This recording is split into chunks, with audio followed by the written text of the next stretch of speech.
श्रीमन्महागणाधिपतये नमः। श्री सरस्वत्यै नमः। श्री सद्गुरुभ्यो नमः। सजयति सिन्धुरवदनो देवो यत्पादपङ्कजस्मरणं वासरमणिरिव तमसां राशिन्नाशयति विघ्नानां। या कुन्देन्दुतुषारहारधवला या शुभ्रवस्त्रावृता या वीणावरदण्डमण्डितकरा या श्वेतपदमासना या ब्रह्माच्युतशङ्करप्रभृतिभिर्देवैः सदा वन्दिता सा मां पातु सरस्वती भगवती निःशेषजाढ्याः। ॐ नमो भगवते वेङ्कटनाथाय स्मरणमात्रसन्तुष्टाय महाभयनिवारणाय महाज्ञानप्रदाय चिदात्मने। गोरक्षजालन्धरजर्बलाश्च अडभङ्गगानीभमच्छिन्दराद्याः सौरङ्गिरेवाणकवर्तसंज्ञां भूम्यां बभूवुर्नवनाथसिद्धाः। शङ्करं शङ्कराचार्यं केशवं बादरायणं सूत्रभाष्यकृतो वन्दे भगवन्तौ पुनः पुनः। ईश्वरो गुरुराज्ञेति मूर्तिभेदात् विभागिने व्योमवद्व्याप्तदेहाय दक्षिणामूर्तये नमः।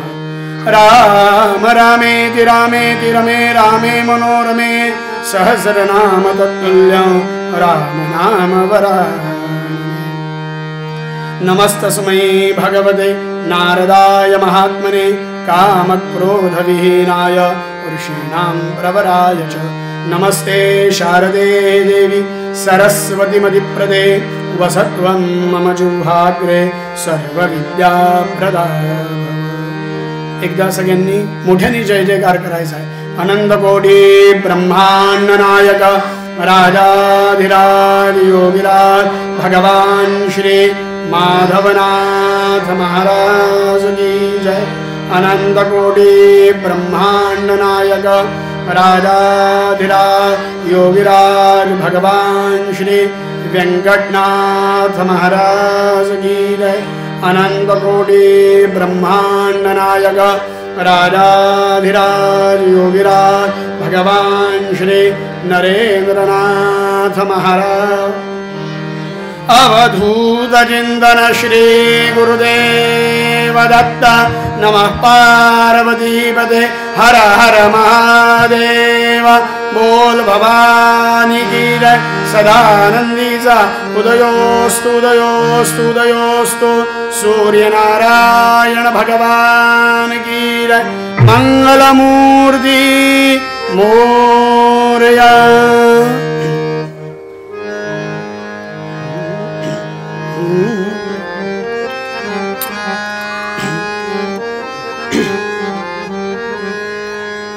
हरि जय जय राम कृष्ण हरि जय जय। हरि जय जय राम कृष्ण हरि।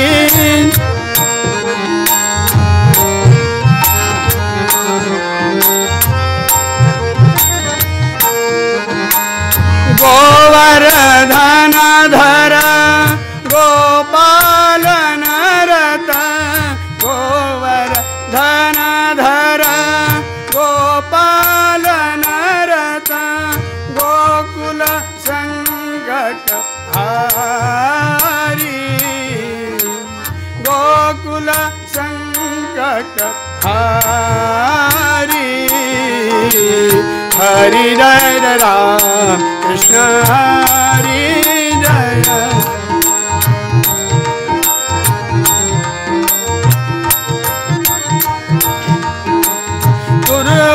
दुर्वासोनुत दुःख विमोचक। दुर्वासोनुत दुःख विमोचक। गुरुजन संगम हरि। गुरुजन संगम हरि। हरि जय राम कृष्ण हरि।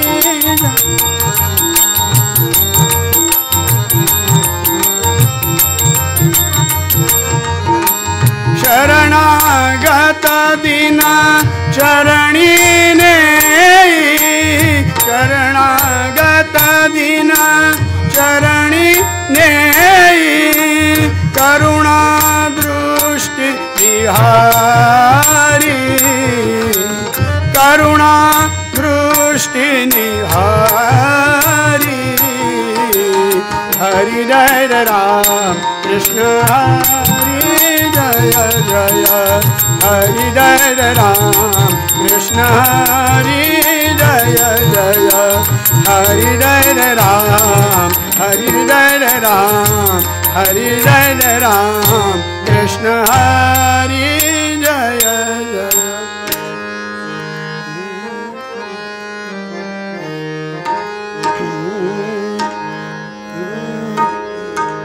राजा रामच्या वेळी राजा रामच्या वेळी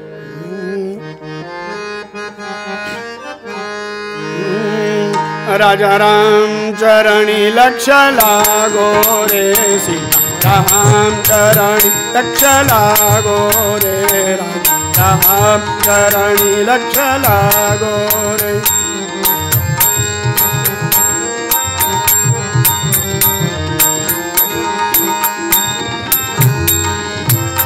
कीर्तन संगे रंगत देह गाहो रे कीर्तन संगे रंगत देह गाहो रे राजा राम चरणी लक्ष लागो रे सीता राम चरणी लक्ष लागो रे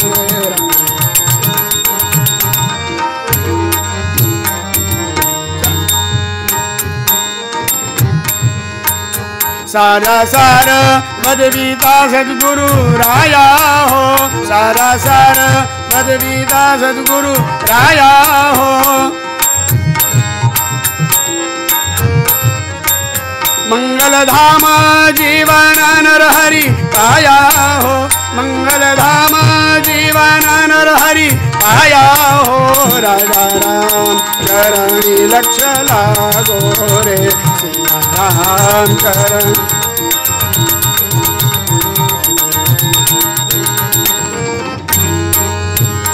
तद्रूप चिन्मय नारायण रूप ध्याऊ रे तद्रूप चिन्मय नारायण रूप ध्याऊ रे तन्मय होवोनी बलवंत प्रेमे गाऊ रे तन्मय होवोनी बलवंत प्रेमे गाऊ रे राजा राम चरणी लक्ष लागो रे सीता राम चरणी लक्ष लागो रे राजा राम चरणी राजा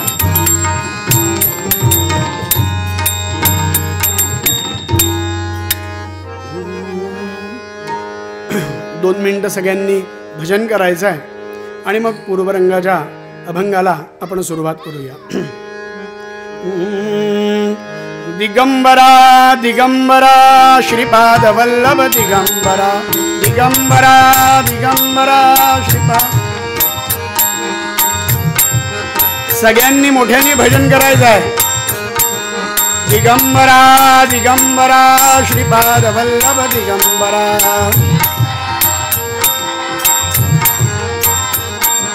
दिगंबरा दिगंबरा श्रीपाद वल्लभ दिगंबरा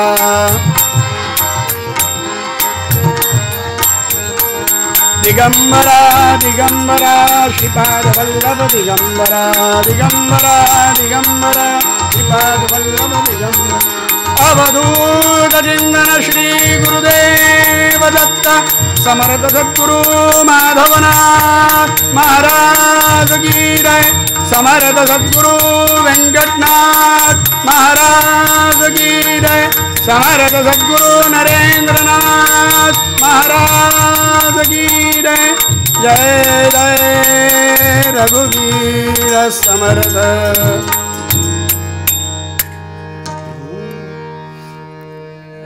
पटदी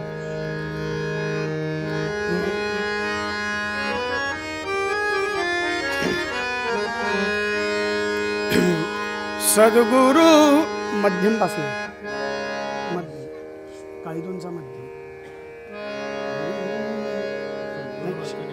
षडज हा षडज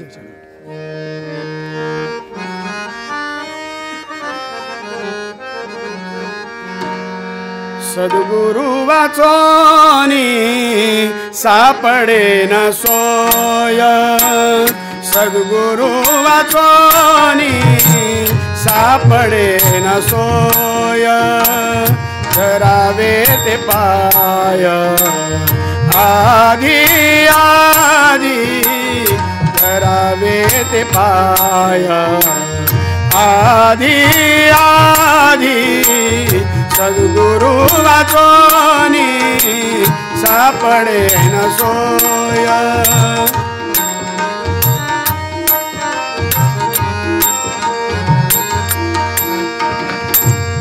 आपणा सारीखे करीती तात्काळ, आपणा सारीखे करीती तात्काळ, नाही काळ वेळ दया लागी, नाही काळ वेळ दया लागी, सद्गुरु वाचोनी सापडे न सोय,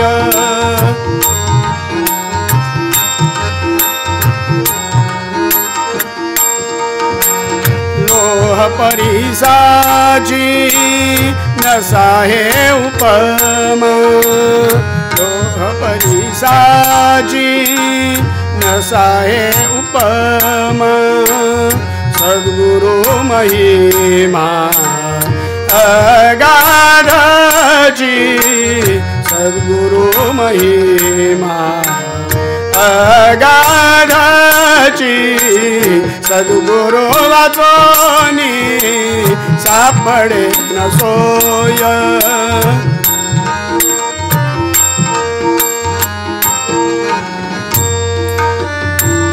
तुका म्हणे कैसे आंधळे जन, तुका म्हणे कैसे आंधळे जन, गेले विसरून खऱ्या देवा, गेले विसरून खऱ्या देवा, सद्गुरु वाचोनी सापडे न सोय, सद्गुरु वाचोनी सापडे न सोय, धरावे ते पाय आधी आधी, धरावे ते पाय आधी आधी, सद्गुरु वाचोनी सापडे न सोय, सद्गुरु वाचोनी सापडे न सोय, सापडे न सोय, सापडे न सोय.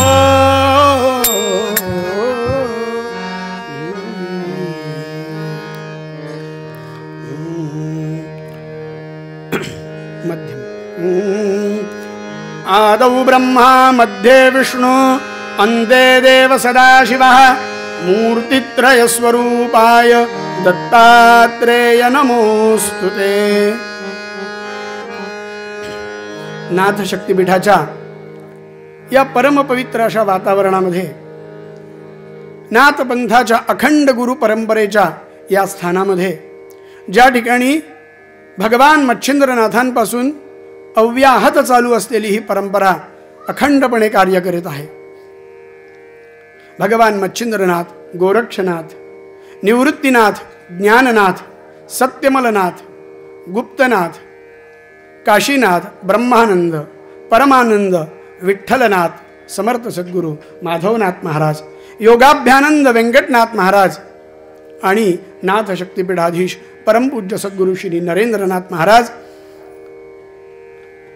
यांच्या पावन वास्तव्याने, यांच्या पूर्ण कृपेने सिद्ध स्थान, शक्तीचा स्रोत असलेलं हे शक्तिपीठ, की ज्या ठिकाणी देवतांना सुद्धा राहायला येण्याची इच्छा त्यांच्या मनामध्ये आली आणि मूर्त स्वरूपामध्ये, विग्रहांच्या स्वरूपामध्ये आपण दर्शन घेतो, पण त्या देवता प्रत्यक्ष आहेत. ज्या मच्छिंद्रनाथांनी गोरक्षनाथांनी कलियुगासाठी या पंथाची स्थापना केली, योजना केली, सगळ्या देवतांकडनं अबाधित वचन त्यांनी मागून घेतली की पंथाचं कार्य करणाऱ्या अधिकारी संत सत्पुरुषाच्या सान्निध्यात अस्तंगत भूत प्रेत पिशाचाधिक सगळ्या शक्ती त्यांच्या आज्ञेमध्ये, त्यांच्या सान्निध्यामध्ये राहतील आणि ते सांगतील ते बरहुकूम कार्य ते करतील, अशी सिद्ध अबाधित वचनं मच्छिंद्रनाथांनी गोरक्षनाथांनी या सगळ्या देवतांना मागून घेतली. आणि त्याचं प्रतीक म्हणून नैऋत्य दिशेला स्वयंभू अश्वत्थ वृक्ष, नागाश्वत्थ वृक्ष या शक्तिपीठामध्ये आहे. सिद्ध औदुंबर वृक्ष आहे. अशा या शक्तिपीठामध्ये प्रतिवार्षिक हा दत्तजयंती महोत्सव, आणि या दत्तजयंती महोत्सवामध्ये कीर्तनरूपी सेवेसाठी जो अभंग तुकाराम महाराजांचा घेतलेला आहे ते समर्थ सद्गुरू जगद्वंद्य जगद्गुरू तुकाराम महाराज सांगतात, सद्गुरू वाचोनी सापडे ना सोय, धरावे ते पाय आधी आधी. आज एकादशी आहे. आज आणि उद्या 2 दिवस अशी एकादशी आहे. या एकादशीचं नाव आजच्या मोक्षदा एकादशी, की या एकादशीच्या दिवशी वैशिष्ट्यपूर्ण भाग की साधकांसाठी आणि सद्गुरूंसाठी दोनहीसाठी आजचा दिवस महत्त्वाचा आहे. आज मध्यम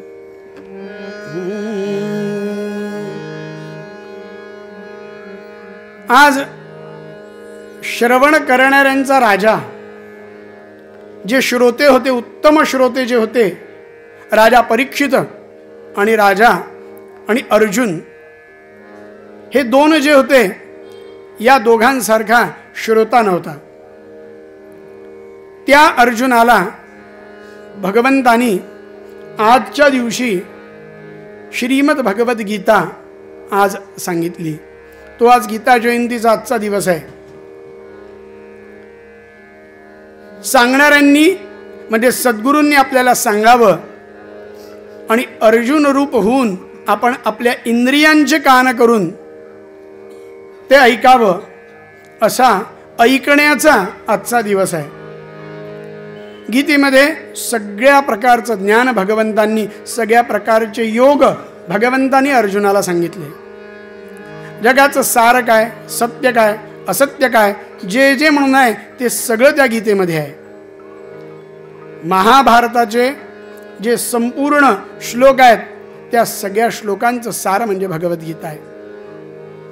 आणि याच भगवद्गीतेला आपल्याच पंथातील महाविष्णूचा अवतार माऊली ज्ञानेश्वर ज्ञाननाथ महाराजांनी ही गीता संस्कृतमध्ये आहे, सामान्यांना कलियुगातल्या माणसाला समजणार नाही म्हणून तिला प्राकृत रूप त्यांनी दिलं.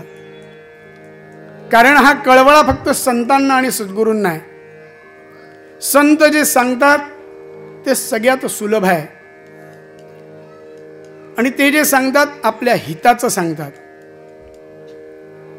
त्या संतांनी त्या आजच्या दिवसाचं महत्त्व जे सांगितलं आहे की त्या गीतेची आज जयंती आहे.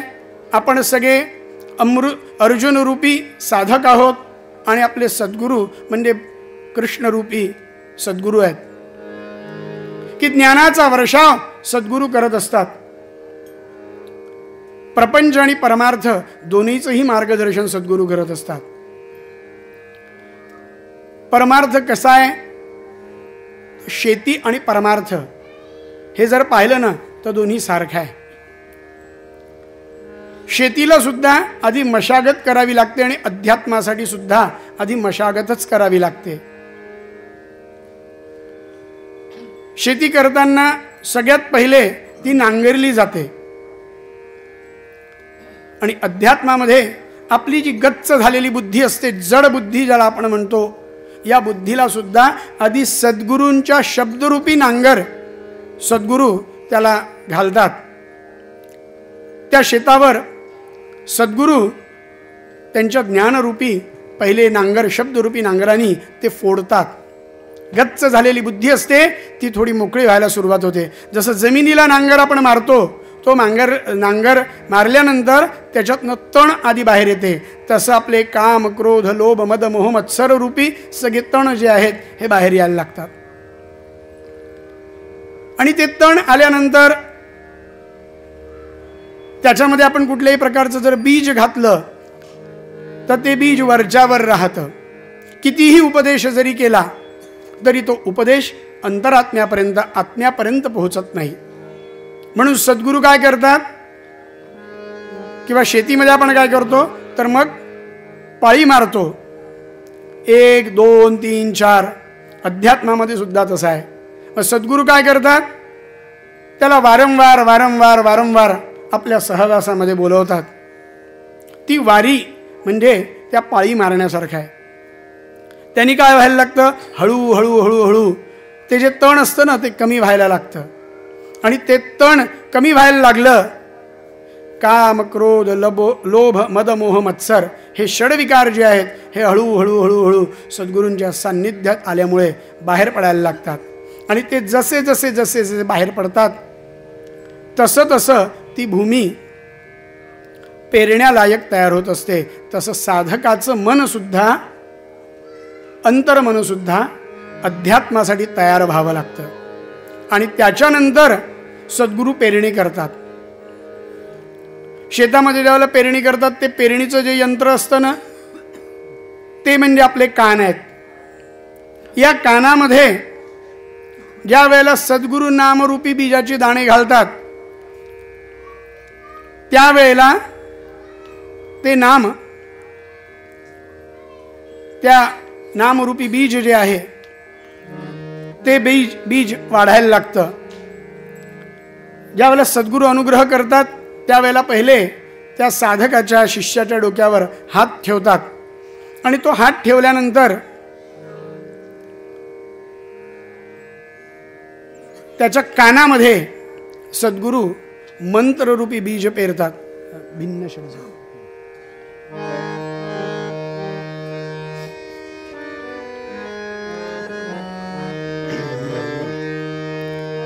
संतांचं आणि सद्गुरूंचं कार्य कशासाठी, तर त्या साधकामध्ये नामरूपी बीज पेरायचं आणि ते बीज वाढवायचं. धर्माचे पालन, धर्माचे पालन करणे पाखंड खंडन, धर्माचे पालन करणे पाखंड खंडन.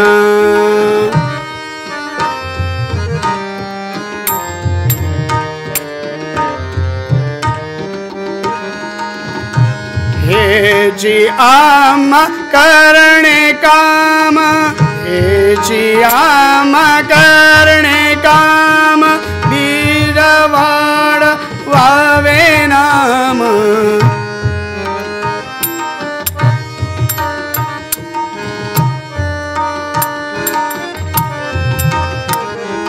धर्माचे पालन करणे पाखंड खंडन.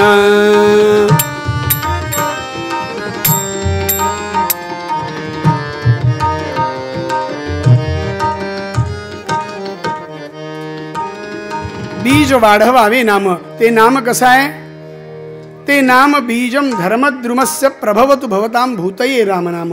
सद्गुरू जे नाम देत असतात ते नाम सगळ्या वेदमंत्रांचं, अखिल ब्रह्मांडातील सगळ्या मंत्रांचं सार म्हणजे सद्गुरूंनी दिलेलं नाम आहे. त्या नामाचा इतका खोलवर परिणाम होतो की जन्मजन्मांतरामध्ये तो जीव कुठेही असला तरी सद्गुरूंनी कोरलेलं जे नाम असतं ना त्या जीवावर ती नाममुद्रा, जसं अभंगाच्या शेवटी त्या त्या संतांची नाममुद्रा असते तसं ज्या वेळेला साधकाला सद्गुरू अनुग्रह करत असतात, अनुग्रह करताना त्याच्यावर एक शिक्का मारत असतात. तो शिक्का आपल्याला दिसत नाही, पण ज्या वेळेला यमदरबारामध्ये आपल्या पाप पुण्याची हजेरी होते ना त्यावेळेला तो पाहिला जातो जीव कोण आहे, कोणाचा अनुग्रहित आहे. आणि त्याप्रमाणे सद्गुरूंना देव विचारतो की यांना पुढची गती काय द्यायची. आणि त्याप्रमाणे भगवंत सुद्धा सद्गुरूच्या आज्ञेच्या बाहेर जात नाही. आणि सद्गुरूंनी दिलेला नामाचा अधिकार केवढा मोठा असतो किंवा ते नाम केवढं मोठं असतं. मुळात सद्गुरू जे आहेत सच्चित घन, सच्चिदानंद आणि सतगुरू. जगात हजारो असे गुरु असतात की जे शिष्याचं वित्त हरण करणारे लाखो हजारो गुरु भेटू शकतात, पण शिष्याचं चित्त हरण करणारा सद्गुरू हा भाग्याने भेटत असतो. आणि म्हणून सद्गुरूच्या नामाचं महत्त्व काय. ते एक साधक, एक शिष्य रामदास स्वामींच्या सहवासामध्ये आला. तो आला कशासाठी की स्वामींच्या सोबत राहिलं तर पंचपक्वान्न रोज खायला भेटतात, ड्रायफ्रुट्स खायला मिळतात, तब्येत चांगली होते, म्हणून तो स्वामींच्या सहवासामध्ये आला. आणि सेवा करता करता एक दिवस त्यांनी स्वामींना की स्वामी मला अनुग्रह द्या असं त्यांनी स्वामींना विनवणी केली. स्वामींनी त्याला अनुग्रह दिला. त्याच्या मनातल्या कल्पना होत्या की आपण अनुग्रह घेतला रामदास स्वामी महाराजांचा की प्रत्यक्ष राम ज्यांच्या समोर पाहिजे तेव्हा उभा राहू शकतो. त्यांचा अनुग्रह घेतला म्हणजे आपल्या प्रपंचातल्या सगळ्या गोष्टी ज्या आहे या सगळ्या उन्नत होतील. पण त्याच्या अपेक्षेप्रमाणे ते काही बाहेर होत नव्हतं. 1 वर्ष गेलं, 2 वर्ष गेलं, 3 वर्ष, 4 वर्ष. तो स्वामींना म्हणायचा स्वामी माझ्या प्रपंचातल्या समस्या तशाच आहेत. स्वामी म्हणायचे नाम घे, रामाचं स्मरण कर, दिलेलं नाम घेत राहा. खूप कालावधी गेला पण काहीच होईना. म्हणून एक दिवस तो जात असताना तुकाराम महाराज त्याला दिसले आणि तुकाराम महाराजांकडे छत्रपती शिवाजी महाराज आले. राजा आला म्हणजे सगळं तिथे मिळणार. मग त्याने विचार केला आपले स्वामी तर काय ओम भवती भिक्षांदेही बस सतत गावोगावी भिक्षा मागत फिरत असतात. तुकाराम महाराजांच्या तिथे एका ठिकाणी बसून टाळ विणा हातात घेऊन भजन करायचं, राजाकडनं सगळं येतं, खायचं प्यायचं. म्हणून त्यांनी स्वामींना सोडलं आणि तुकाराम महाराजांकडे गेला. महाराजांनी त्याला पाहिलं. संतांना सगळं कळत असतं. त्यांनी पाहिलं आणि त्याला बोलवलं आणि विचारलं की तू इथे का बरं आला. तो म्हणाला स्वामी मला तुमचा अनुग्रह घ्यायचा आहे. मग ते म्हणाले अरे तू यापूर्वी कधी गुरु केले आहेत का. हो म्हणे केलेले आहे. मग कोण आहेत म्हणे तुझे गुरु. तो म्हणाला सज्जनगडचे रामदास स्वामी माझे गुरु आहेत.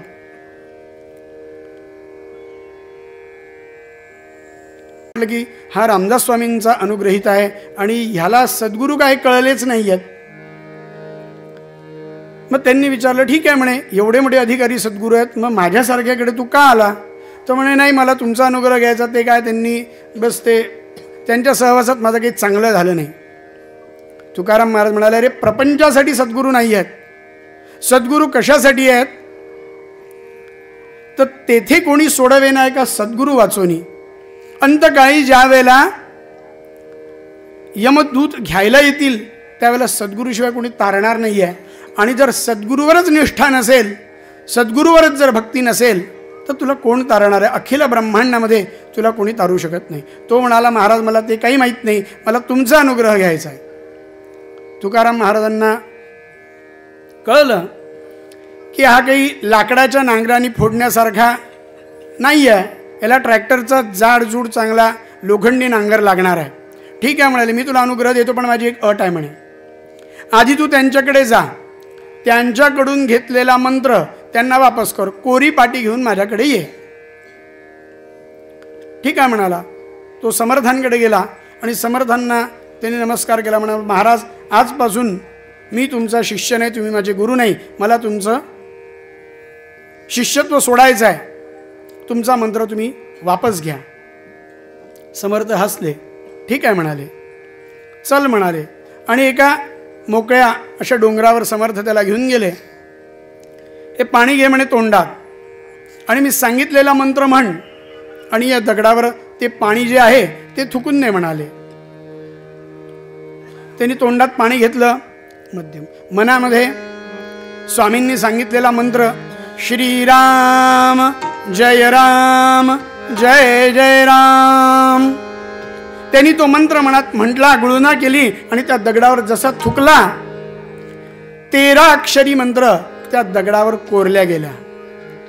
आणि एकदम डोक्यात प्रकाश पडला की माझं तर कुठलंच असं कर्म नाही, माझी कुठली साधना नाही, पण ज्या सद्गुरूंनी मला तो मंत्र दिला, कारण का त्या सद्गुरूंना अखंड गुरु परंपरा आहे.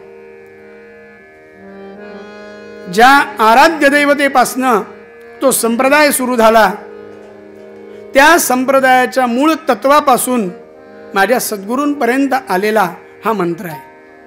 त्याला कासावीस व्हायला लागली की अरे अरे मी काय चुकलो, की माझ्या सद्गुरूंचा अधिकार, की माझ्यासारख्याची तर कुठलीच पात्रता नसताना अनंत कोटी ब्रह्मांड नायकांनी मला अनुग्रह दिला, माझ्यावर कृपा केली, मला मंत्र दिला आणि त्या मंत्रांचं आणि त्या सद्गुरूचं महत्त्व मला कळलं नाही. सद्गुरू वाचोनी सापडे ना सोय, धरावे ते पाय आधी आधी.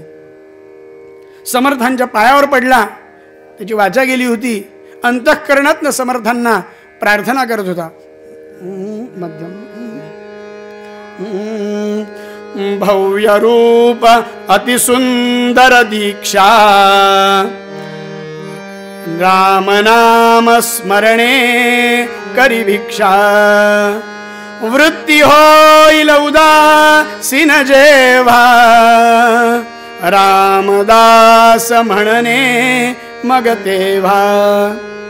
अंतःकरणातनं स्वामींना त्यांनी हाक मारली. समर्थ म्हणणं लेकराच्या मनातला भाव जसा आईला कळतो ना, लेकरा मनीची तहान भूक माता जाणत असे जाण, त्याप्रमाणे समर्थ म्हणाले ठीक आहे, पश्चातापेनं प्रायश्चित्त, की मनामध्ये पश्चाताप झाला की सगळ्या पापांचं क्षालन होतं. तो मंत्र पुन्हा चाट म्हणाले ते दगडावरचा, आणि त्यांनी तो मंत्र चाटला. दगडावरची अक्षरं मिटल्या गेली, पुसल्या गेली आणि पुन्हा याला बोलता यायला लागलं आणि समर्थांच्या पायी लागला. तुकाराम महाराज सांगतात धरावे ते पाय आधी आधी. आधी म्हणजे काय, सगळं सोडा आणि आधी ते पाय धरा. या ठिकाणी द्विरुक्ती एकदा नाही 2 वेळा तुकाराम महाराजांनी ठासून सांगितलं आहे की सद्गुरू वाचोनी सापडे ना सोय, धरावे ते पाय आधी आधी. सद्गुरूंचे पाय धरले, सद्गुरूंना आपण शरण गेलो आणि सद्गुरू तत्वाशी जर एक रूप झालो तर काय होतं, आपणा सारी घे करीती तात्काळ, नाही काळ वेळ तया लागी. एका क्षणामध्ये सगळं ज्ञान सद्गुरू देत असतात. सद्गुरू नरेंद्रनाथ महाराज नेहमी सांगतात की व्यंकटनाथ महाराज म्हणायचे की अरे ज्ञान तर सद्गुरू सतत देतच असतात, पण वासरासारखं झोंबावं लागतं.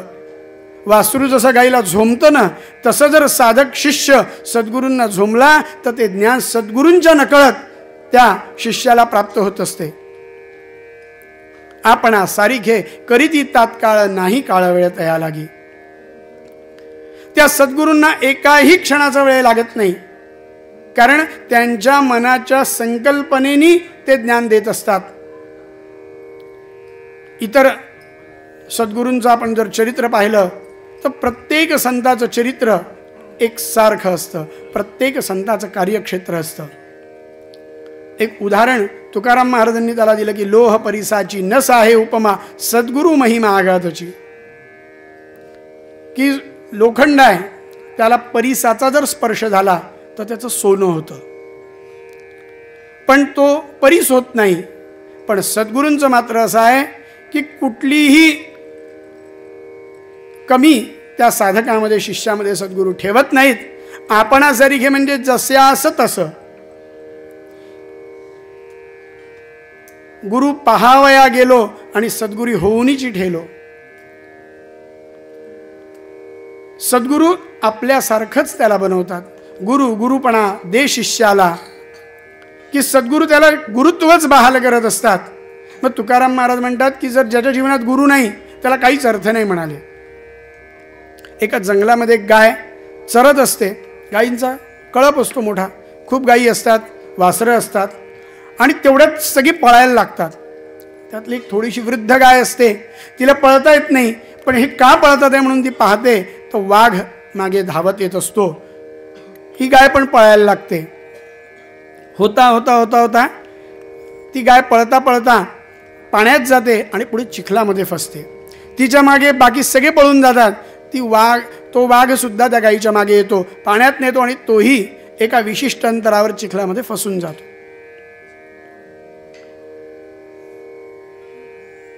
बराच वेळ होतो.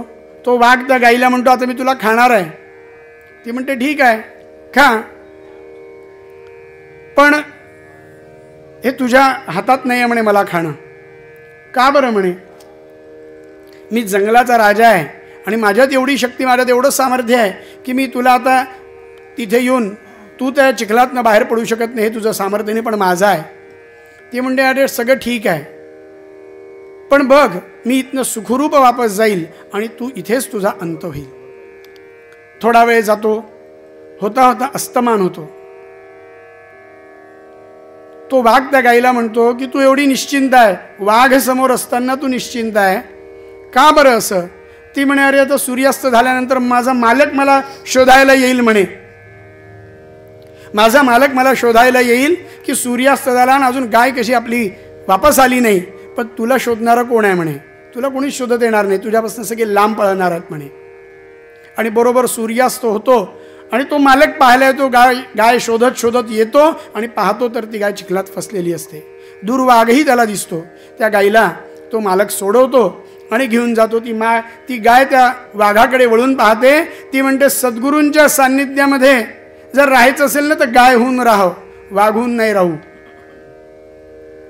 वाघ म्हणजे अहंकार आहे आणि गाय म्हणजे विनम्रता आहे. ते सगळं प्रदान करते ती. त्या ठिकाणी सद्गुरूचं महत्त्व आहे की मालक जे आहे आपल्या गळ्यामध्ये नामरूपी सद्गुरूंचा नाममुद्रा जी असते ती आपल्याला यमदूत घेऊन गेल्यावर ती नाममुद्रा, सद्गुरूंनी दिलेलं नाम कामात येते. आणि सद्गुरू त्या शिष्याला जन्मजन्मांतराच्या भोवऱ्यात तो फिरत असताना, 84 लक्ष जन्म फिरत असताना सद्गुरू त्या शिष्याला बरोबर त्यांच्यापाशी आणतात. आपण गुरु करत नाही तर सद्गुरू आपल्याकडे आपल्याला ओढून आणतात. आणि ते सद्गुरू सामान्य मनुष्याच्या रूपातच अवतार धारण करत असतात. अखिल ब्रह्मांडाचं तेज अनंत कोटी ब्रह्मांड नायक असतात, पण सद्गुरू दिसायला माणसासारखे असतात, पण अलौकिक असं सामर्थ्य सद्गुरूंच्या ठिकाणी असतं. आणि त्या संप्रदायाची किंवा ज्या कुठल्या पंथाचं कार्य सद्गुरू करत असतात ती परंपरा त्या सद्गुरूंच्या माध्यमातून कार्य करत असते. याच संप्रदायातलं एक चरित्र की सद्गुरूचं महत्त्व काय आहे, की काय करू शकतो हा नाथपंथ. अलौकिक सामर्थ्य या पंथाचं आहे. या पंथाच्या छत्रछायेमध्ये येणारे दुःखी, रोगी, दुःसंचित भारी जे कोणी असतील त्या सगळ्यांना सुखरूप करण्याचं सामर्थ्य हा पंथ करतो. म्हणून या पंथामध्ये जे मागणं प्रत्येक वेळेला मागितलं ना, ही विश्व प्रार्थना आहे, सामान्य मागितलेलं नाही आहे. माऊली म्हणाली, जो जे वांछील तो ते लाहो, ज्याला जे पाहिजे ते. आणि आमची प्रार्थना म्हणते, दृष्टी पुढती जो येई तोच देव. जो जो माझ्या दृष्टीसमोर येईल तो देव आहे. मदीय होवो प्रभू असा शुद्ध भाव. दुःख सकलांचे प्रभोलया जावो, सकल प्राणी हे सदा सौख्य पावो. की ही प्रार्थना कोण करू शकतं, की ज्या ठिकाणी ज्ञान, वैराग्य आणि सामर्थ्य तीनही गोष्टी ज्या ठिकाणी आहेत, असं सद्गुरूंचं अधिष्ठान असणारं, अशी परंपरा असणारे सद्गुरूच हे करू शकतात. बाकी जगात जे दिसतात, जे आपण पाहतो, जिथे गर्दी आहे ते सद्गुरू नाहीत. सद्गुरूंच्या ठिकाणी मोजके असतात पण दर्दी असतात. सद्गुरू सुद्धा एक एक एक एक दगड उचलतात, त्याला घडवतात, ठोकतात, मूर्ती एकच बनतो, बाकी सगळे पायरीचे दगड बनतात. अध्यात्म मार्ग अतिशय सोपाही आहे आणि अतिशय कठीणही आहे. प्रभू दत्तात्रेयांना यदुराजाने विचारलं की महाराज, आपण स्वतःच गुरु आहात, मग आपण 24 गुरु का बरं केले? दत्तात्रेय म्हणाले, मध्यम ओवी ओवी, जो जो जयाचा घेतला गुण, तो तो म्या गुरु केला जाण, गुरु सियाले अपारपण, सर्व जगची गुरु भासे. जो जो जयाचा घेतला गुण, तो तो म्या गुरु केला जाण, गुरुसी आले अपारपण. की अरे ही ते फक्त त्रोटकांची यादी आहे म्हणाले, हे ते फक्त निमित्त आहेत किंवा हे फक्त दाखवण्यासाठी मी 24 गुरु दाखवलेत. कारण प्रत्येकाकडनं एक एक गुण साधकांनी घ्यायचा आहे. भगवान दत्तात्रेयांनी त्या कोळ्याला गुरु केलं. यदुराजाने विचारलं की त्याला का बरं गुरु केलं? तो म्हणे, तो कोळी असा आहे की तो जाळं विणतो पूर्ण, त्याच्यामध्ये खेळतो, आणि ज्या वेळेला त्याचं मन भरतं ते उलटा फिरतो आणि ते जाळं तो गिळून टाकतो. तसं परमात्मा आणि सद्गुरूंचा आहे की अखिल ब्रह्मांडाचा हा पसारा त्या परमेश्वराने, त्या सद्गुरूंनी मांडलेला आहे. त्यांना पाहिजे तोपर्यंत सगळा खेळ ते या विश्वाचा चालू देतात, आणि ज्या वेळेला त्यांची इच्छा होते ते अखिल ब्रह्मांड स्वतःमध्ये सामावून घेतात. हे सद्गुरूंचं कार्य आहे. म्हणून भगवान दत्तात्रेयांनी प्रतिकात्मक म्हणून त्या कोळ्याला गुरु केलं. असे 24 गुरु भगवान दत्तात्रेयांनी केले की ते स्वतः गुरुपीठाचं किंवा सद्गुरूंचं मूळ म्हणजे भगवान दत्तात्रेय आहे. सगळ्या संप्रदायांचं मूळ तत्व म्हणजे भगवान दत्तात्रेय आहे. कुठलाही संप्रदाय असो, रामदासी संप्रदाय असो, दत्त संप्रदाय असो, नाथ संप्रदाय असो, नाथपंथ असो, कोणीही कुठलाही संप्रदाय असो, सगळ्यांचे गुरु म्हणजे भगवान दत्तात्रेय आहेत. आणि भगवान दत्तात्रेयांचं वर्णन दलादन ऋषींनी केलं आहे मध्यम, की भगवान दत्तात्रेय कसे आहेत? ते स्मर्तृगामी आहेत. अभक्त्या वा सुभक्त्या वा यस्मरेन्माम अनन्यधीः तदानीं तमुपागत्य ददामि तदभीप्सितम्. भक्तिनी अभक्तिनी कसंही त्यांचं स्मरण करा. स्मरण करायचा विचार मनात येण्यापूर्वी दत्त म्हणजे ते उभे आहेत, आणि त्यांच्या नावातच त्यांचा अवतार कशासाठी आहे भगवान दत्तात्रेयांचा? तर फक्त देण्यासाठी आहे.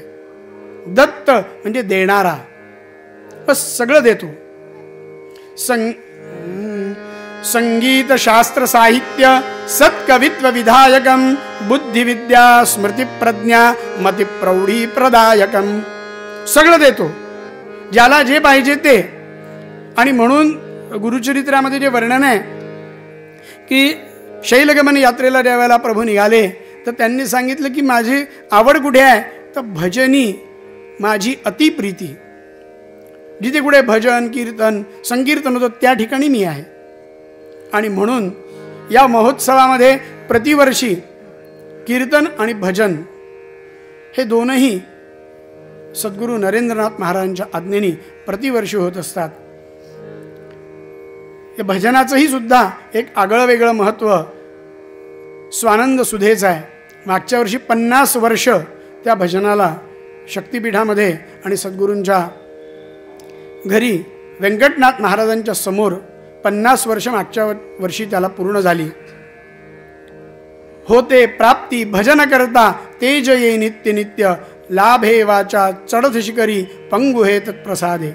या भजनाचा परिणाम असा आहे की त्या भजनाने नुसतं भजन केलं, मनातलं नैराश्य असो, तब्येतीला असणारे त्रास असो, काहीही असो, केवळ त्या भजनाला बसण्याने ते त्रास तर जातातच आणि मनाला एक चैतन्य प्राप्त होतं. ज्ञान प्राप्त होतं ते ज्ञान प्रपंचासाठी आणि परमार्थासाठी. मार्गदर्शक असता हा सगळा अट्टहास सद्गुरूंचा कशासाठी आहे की प्रत्येकाने यावं, पण ज्याला जे शक्य आहे, जी सेवा ज्याला शक्य आहे, तन मन धन. अध्यात्मामध्ये धन हे कधी पण 3ऱ्या नंबरवर असतं. पहिल्या नंबरवर आहे तन म्हणजे आपलं शरीर, की सद्गुरूंना समर्पित करा. ते सांगतील शरीराने पहिल्यांदा झिजायचं आहे, मग मनाने पण झिजायचं आहे. जोपर्यंत मनाला चरे पडत नाहीत तोपर्यंत माणूस आध्यात्मिक मार्गाकडे किंवा सद्गुरूंकडे वळत नसतो. प्रपंचामध्ये एवढा रममाण असतो की त्याला काहीच कळत नाही. सद्गुरू नरेंद्रनाथ महाराज कायम कर्म, उपासना आणि साधना याचं अगदी पोटतिडकीनी कायम महत्त्व सांगत असतात की प्रत्येकाने ते करायला पाहिजे. कर्माशिवाय जगामध्ये काहीही नाही.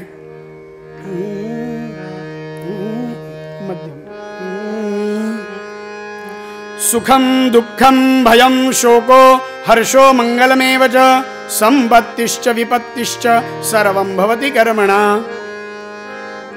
सुख असो, दुःख असो, भय असो, शोक असो, जीवनामध्ये येणारी कुठलीही समस्या असो, ही त्याच्या पूर्वजन्माशी संबंधित किंवा पूर्वजन्माचं त्याचं ते कर्म असतं, तो ते सोबत घेऊन आलेला असतो. आणि ते कर्म दूर करण्याचं कार्य सद्गुरू करत असतात. म्हणून तुकाराम महाराज म्हणतात की सद्गुरू वाचोनी सापडे ना सोय, धरावे ते पाया ध्याने. कुठलीच अपेक्षा सद्गुरूंना नसते.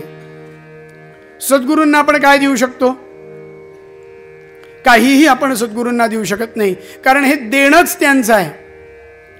जगद्गुरू शंकराचार्य स्वामी महाराजांनी ज्या वेळेला संन्यासाची दीक्षा घेतली आणि आपल्या सद्गुरूंकडे नर्मदेच्या काठावर आले, ध्यानस्थ होते, कितीतरी काळ त्यांचा ध्यानात होता. बाकी शिष्यमंडळी होती, त्यांनी विचारलं तुम्ही कोण?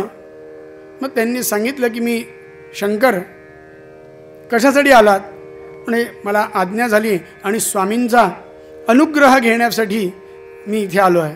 अरे म्हणे आम्ही आलो तो तुझ्या वयाचे होतो, आता म्हातारे झालो म्हणे, तरी अजून ते ध्यानात आहे. शंकराचार्यांनी सद्गुरूंना आपला देह त्यांच्या पायावर झोकून नमस्कार केला आणि त्यांना त्या समाधीतनं उतरवलं.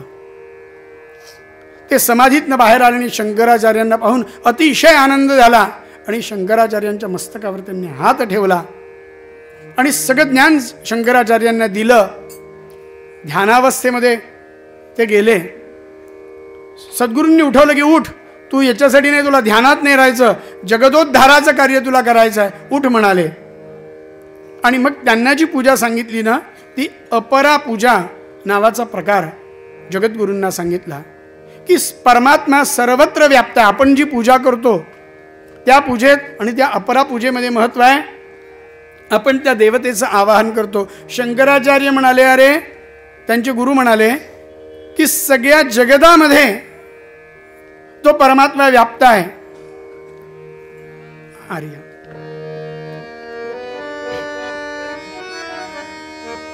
भूजल तेज समीरख, भूजल तेज समीरख, रवि शशि काष्ठादिके असे भरला. स्थिरचर व्यापुनी अवघा, तो परमात्मा दशांगुले उरला. रामा राम राम हरे हरे, राम राम राम राम सीतापते, राम राम राम रघुत्तम राम. स्थिरचर व्यापुनी अवघा, तो परमात्मा दशांगुले उरला. उरला तोची सद्गुरु माझा सगुण रूपे नटला.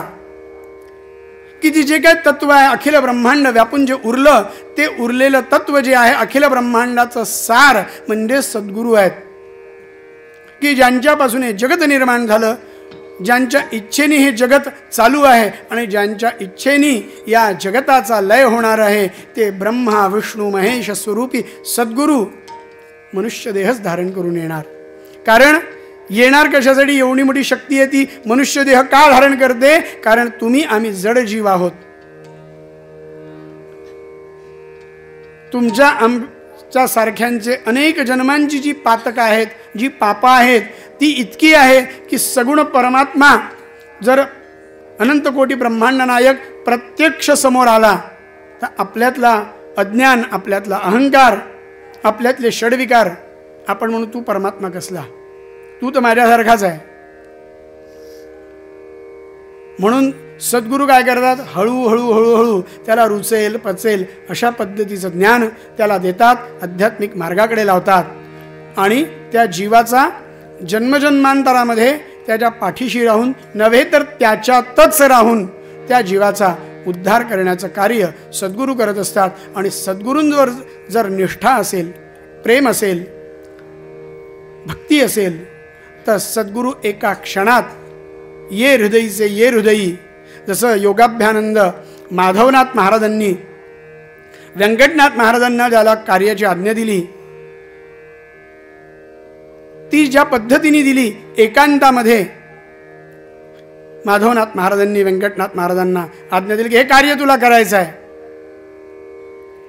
आणि योगाभ्यानंद व्यंकटनाथ महाराजांनी नरेंद्रनाथ महाराजांना ज्या वेळेला कार्याची आज्ञा दिली, ती आज्ञा देताना आपणा सारीखे करीती तात्काळ, नाही काळ वेळ तया लागी. ती कशी केली की बा तू चालला तर मी चाललो, तू बोलला तर मी बोललो, जे तू केलं ते मी केलं, जे मी केलं ते तू केलं, तू आणि मी एकच आहोत. आपणा सारीखे करीती तात्काळ, नाही काळ वेळ तया लागी. त्या सद्गुरूंनी आपल्यातलं जे काही होतं निजतत्व किंवा ते स्वतः, ते सगळं नरेंद्रनाथ महाराजांमध्ये त्यांनी ते सगळं त्यांच्या शरीरामध्ये प्रविष्ट केलं आणि पंचतत्वाचा देह जो होता तो या ठिकाणी सोडून नरेंद्रनाथ महाराजांमध्ये त्यांनी प्रवेश केला. आणि नाथपंथाचं गेल्या 30 वर्षापासून अलौकिक असं कार्य भारतभर, भारताच्या बाहेर अनेक सामान्य असामान्यांनी या कार्याचा लाभ, सद्गुरूंच्या कृपेचा लाभ घेतलेला आहे. सहज बोलणे हाची उपदेश की सहज सांगतात, पण त्या सहज सांगण्याचा विचार केला तर कितीतरी बोध त्यांना, साधकांना त्या एका शब्दाचा बोध व्हायला अनेक वर्ष निघून जातात. तेव्हा त्या शब्दाची खोच आणि त्या शब्दाचा बोध होत असतो. आपल्यापैकी सगळ्यांनी या अनुभूती घेतलेल्या आहेत किंवा ज्यांनी कोणी सद्गुरू केलेले आहेत त्या प्रत्येकाने सद्गुरूंच्या प्रेमाचा ओलावा, सद्गुरूंची कृपा आणि सद्गुरूंची छाया अनुभवलेली असते. गुरु होणं अतिशय कठीण गोष्ट आहे, पण साधक होणं अतिशय आनंददायी गोष्ट आहे. कारण साधक हा निश्चिंत असतो. मज कंटक पायी रुतता, वेदनाच प्रभूच्या चित्ता. कालच आपण ऐकलं की मीरेला विष दिलं, प्रभू काळे झाले. की त्या सद्गुरूंना त्याची सर्वतोपरी काळजी असते. म्हणून आज जी गीता जयंती आहे त्या गीतेमध्ये भगवंतांनी सांगितलेलं आहे, ये यथा माम प्रपद्यन्ते तांस्तथैव भजाम्यहम. जो मला ज्या भावनेनी, ज्या भक्तीनी जो मला आळवतो त्याचा योगक्षेमम वाहम्यहम. त्याचा सगळा भार मी धारण करतो, त्याचं सर्वतोपरी कल्याण मी करतो. आज गुरु हा दत्त जयंतीचा जो सप्ताह आहे हा फक्त गुरुच्या भक्तीचा आणि गुरुच्या महिमेचं वर्णन करणारा, गुरुच्या सामर्थ्याचं वर्णन करणारा, गुणगान करणारा आणि सद्गुरू काय हे समजून घेण्याचा सप्ताह आहे. राजा परीक्षिताला माहिती होतं की त्याला 7 दिवस निश्चित दिलेले होते. शाप दिला आणि त्याला 7 दिवसांचं, इथपासून 7व्या दिवशी तू मरशील. परमेश्वराने आपल्यालाही जन्माला घालताना 7 दिवस लिहून दिलेले आहेत. 7 पैकी कुठल्या तरी दिवशी आपण जाणार आहोत. तुकाराम महाराज म्हणतात की ह्या आपल्या सगळ्या जिण्याची आपल्याला फजिती जर करायची नसेल, या 7 दिवसामध्ये आपल्या जीवनाचा उद्धार आपल्याला करायचा असेल, तर सद्गुरूंशिवाय तरुणोपाय नाही. सगळं सोडा, आधी धरावे ते पाय, आधी आधी सगळं नंतर आहे. आधी काय करायचं? सगळ्यात आधी काय म्हणजे ह्या शब्दाचं महत्व असं आहे, आधी आधी सगळं सोडायचं. जे काय सांगितलं हो ठीक आहे सगळं आधी हे करा, ते सगळं ठीक आहे. जे काय आधी सांगितलं असेल ते सगळं ठीक आहे. आधी, त्या आधी आजपासून आपल्याला त्या आधीला सुरुवात. आजची मोक्षदा एकादशी आहे. एकादशी ही विष्णू तिथी आहे आणि भगवंत आजच्या दिवशीच भगवंतानी भगवद्गीता जगताला सांगितली. अर्जुनाच्या माध्यमातून किंवा अर्जुनाला साधन बनवून तुमच्या आमच्या सर्वांना ज्ञानामृत देण्यासाठी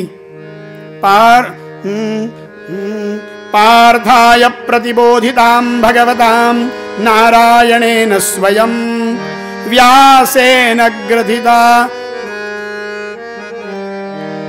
मध्ये महाभारतम. महाभारताच्या मध्ये सांगितलेली ही भगवद्गीता पार्थाच्या रूपाने परमेश्वराने ही सांगितली. चातक रूपी साधकांसाठी अमृतरूपी वर्षाव करणारी अशी ही भगवद्गीता. सद्गुरू जे सांगतात ती सुद्धा सद्गुरू गीता असते. म्हणून पार्वतीला शंकरांनी सांगताना जी सांगितली ती गुरुगीता आहे. आणि या सप्ताह हा जो आहे हा केवळ गुरूंना समजून घेणे की गुरुतत्व काय आहे आणि गुरुतत्वाशी समरस झालो तर आपण आपल्यात काय स्थित्यंतर होऊ शकतं हे सांगणारा आणि करवून घेणारा हा सप्ताह आहे. या सप्ताहामध्ये जे आपण गुरुचरित्राचं पारायण करतो त्यातली एक गोष्ट, त्या गुरुचरित्रामध्ये वारंवार वारंवार वारंवार एकाच गोष्टीला महत्त्व दिलेलं आहे, एकाच गोष्टीवर भर दिलेला आहे आणि तो म्हणजे फक्त गुरुभक्ती. पडे रवरव घोरी की गुरूंनी सांगितलं ते जर ऐकलं नाही तर त्याला या जगतामध्ये कोणी तारू शकत नाही. आणि गुरु असा आहे की सगळे देवता 33 कोटी देवता जरी कोपल्या सद्गुरू सांभाळू शकतो. कारण सद्गुरू निरपेक्ष आहे. देती घेती देव असती कृपाळू संत म्हणवी ती. जेव्हा आपण काहीतरी देतो त्यावेळेला जो आपल्याला देतो त्याला देव असं म्हणतात. आणि निरपेक्ष भावनेने जो फक्त देतो तो आपला सद्गुरू असतो. त्या सद्गुरूंच्या जीवनचरित्रातला एक प्रसंग की गुरुभक्ती कशी असावी किंवा या संप्रदायामध्ये या संप्रदायाचं मूळ काय असेल तर ती फक्त गुरुनिष्ठा, गुरुभक्ती आणि समर्पण. फक्त या संप्रदायाचं निजतत्व आपण ज्याला म्हणू ते निजतत्व म्हणजे समर्पण आहे. ते चरित्र आपण पाहू.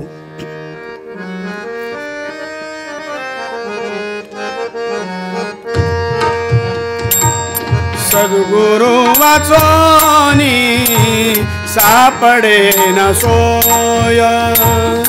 सद्गुरु वाचोनी सापडे न सोय. धरावे ते पाय आधी आधी. धरावे ते पाय आधी आधी.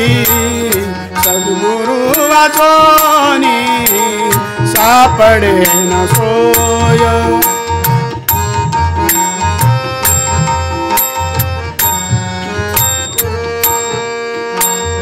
आपणा सारी घे करीती तात्काळ. आपणा सारी घे करीती तात्काळ. नाही काळ वेळ तया लागी. नाही काळ वेळ तया लागी. सद्गुरु वाचोनी सापडे न सोय.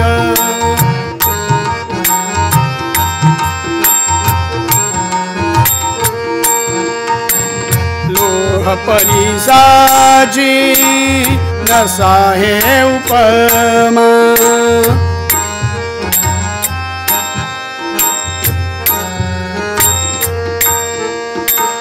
सद्गुरु महिमा अगाधाची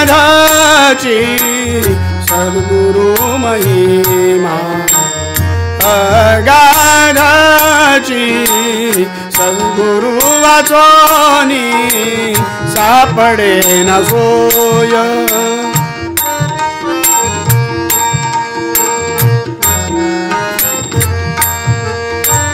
तुका म्हणे कैसे आंधळे जन तुका म्हणे कैसे आंधळे जन गेले विसरून खऱ्या देवा गेले विसरून खऱ्या देवा सद्गुरु वाचोनी सापडे न सोय सद्गुरु वाचोनी सापडे न सोय धरावे ते पाय आदि आदि धरावे ते पाय आदि आदि सद्गुरु वाचोनी सापडे न सोय सापडे न सोय सापडे न सोय. पण भगवंताचं नामस्मरण करू. जय जय गुरु महाराज गुरु जय जय परब्रह्म सद्गुरु जय जय गुरु महाराज गुरु जय जय परब्रह्म सद्गुरु जय जय गुरु महाराज गुरु जय जय परब्रह्म सद्गुरु जय जय गुरु महाराज गुरु जय जय परब्रह्म सद्गुरु. अनंत कोटि ब्रह्मांड नायक राजाधिराज योगिराज भगवान श्री माधवनाथ महाराज की जय. अनंत कोटि ब्रह्मांड नायक राजाधिराज योगिराज भगवान श्री वेंकटनाथ महाराज की जय. अनंत कोटि ब्रह्मांड नायक राजाधिराज योगिराज भगवान श्री नरेंद्रनाथ महाराज की जय. श्री गुरुदेव दत्त.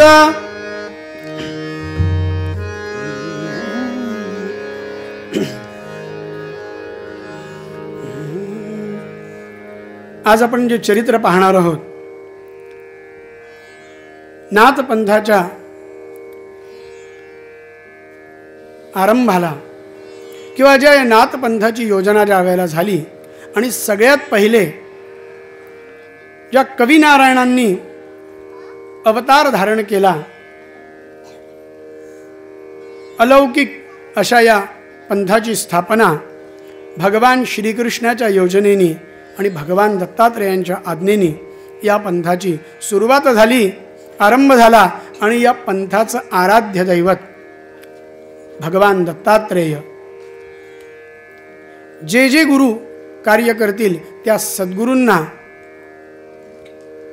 कार्य कसं करायचं हे सांगण्यासाठी भगवान दत्तात्रेयांनी नवनारायणांना आज्ञा दिली की तुम्ही कलियुगाचा प्रभाव कमी करण्यासाठी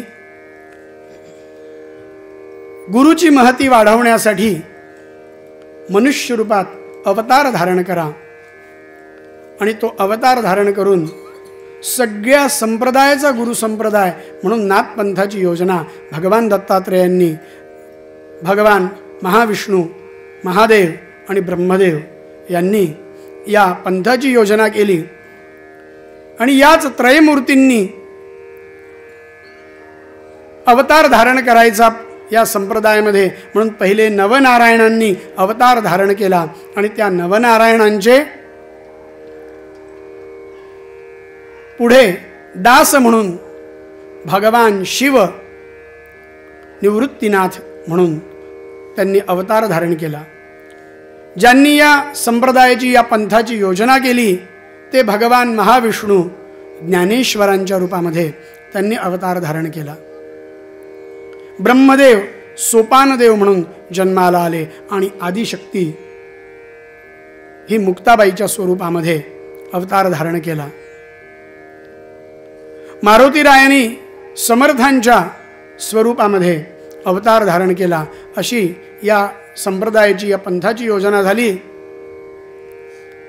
आणि कवी नारायणांचा अवतार म्हणून मासोळीच्या उदरी, या जगताच्या ब्रह्मांडाच्या चक्राच्या एकदम विरुद्ध अलौकिक की मासोळीच्या उदरामध्ये मनुष्याचा अवतार. आणि तो अवतार त्या ठिकाणी ब्रह्मदेवापासून या नवनारायणांनी अवतार धारण केला. ब्रह्मवीर्यापासून या देवतांचा, या योग्यांचा जन्म झाला. आणि जन्मतः त्या मासोळीच्या उदरात असताना शिवपार्वतीचा संवाद जो आहे तो त्या मासोळीच्या उदरामध्ये असणाऱ्या भगवान मच्छिंद्रनाथांनी तो ऐकला. भगवान पार्वतीला ज्ञान सांगत होते की पार्वती, इति गुह्यतमं शास्त्र, हे गुह्यतम असं आहे. म्हणून निर्जन ठिकाणी ते पार्वतीला घेऊन बसले होते. ते ज्ञान ऐकताना पार्वती समाधी अवस्थेमध्ये गेली. महादेवांनी सांगितलं होतं की मी तुला सांगेल आणि तू हुंकार द्यायचा.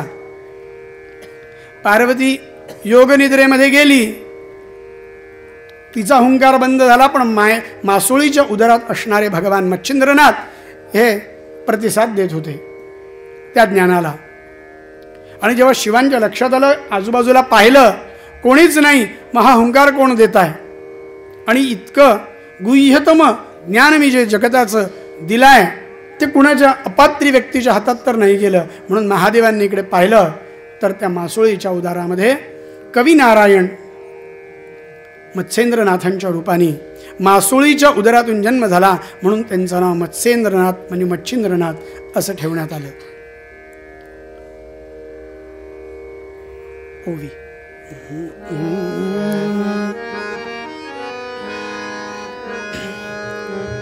बंगाली चंद्रगिरी गावी मच्छिंद्रनाथ आले भिक्षेसी. सरस्वती दयाळपती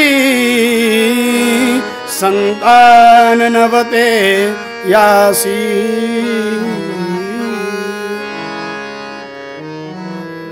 मच्छिंद्रनाथांना भगवान दत्तात्रेयांनी प्रत्यक्ष अनुग्रह दिला, आज्ञा दिली, पंथाची स्थापना केली, सगळ्या शक्तींकडनं वरदान प्राप्त करून दिलं. मच्छिंद्रनाथांनी घोर तपश्चर्या केली, सगळ्या देवतांकडनं सगळ्या शक्ती प्राप्त केल्या, भूत प्रेत पिशाचांना वश केलं आणि सांगितलं की आमच्या आज्ञेत राहायचं. या पंथाचं जे कार्य आहे हे जगताच्या कल्याणासाठी आहे, कलियुगाच्या कल्याणासाठी आहे. तर तुम्ही साह्यभूत राहायचं. वेताळांचा राजा आणि सगळ्या भूतप्रेत पिशाचाधिकांना त्यांच्याकडनं वचन घेतले आणि पंथाचं कार्य करत करत, जगदोद्धाराचं कार्य करत करत भगवान मच्छिंद्रनाथ बंगाल प्रांतामध्ये फिरत होते. आणि चंद्रगिरी नावाच्या गावामध्ये ते आले. दुपारची वेळ, भिक्षेसाठी भगवान मच्छिंद्रनाथ फिरत होते.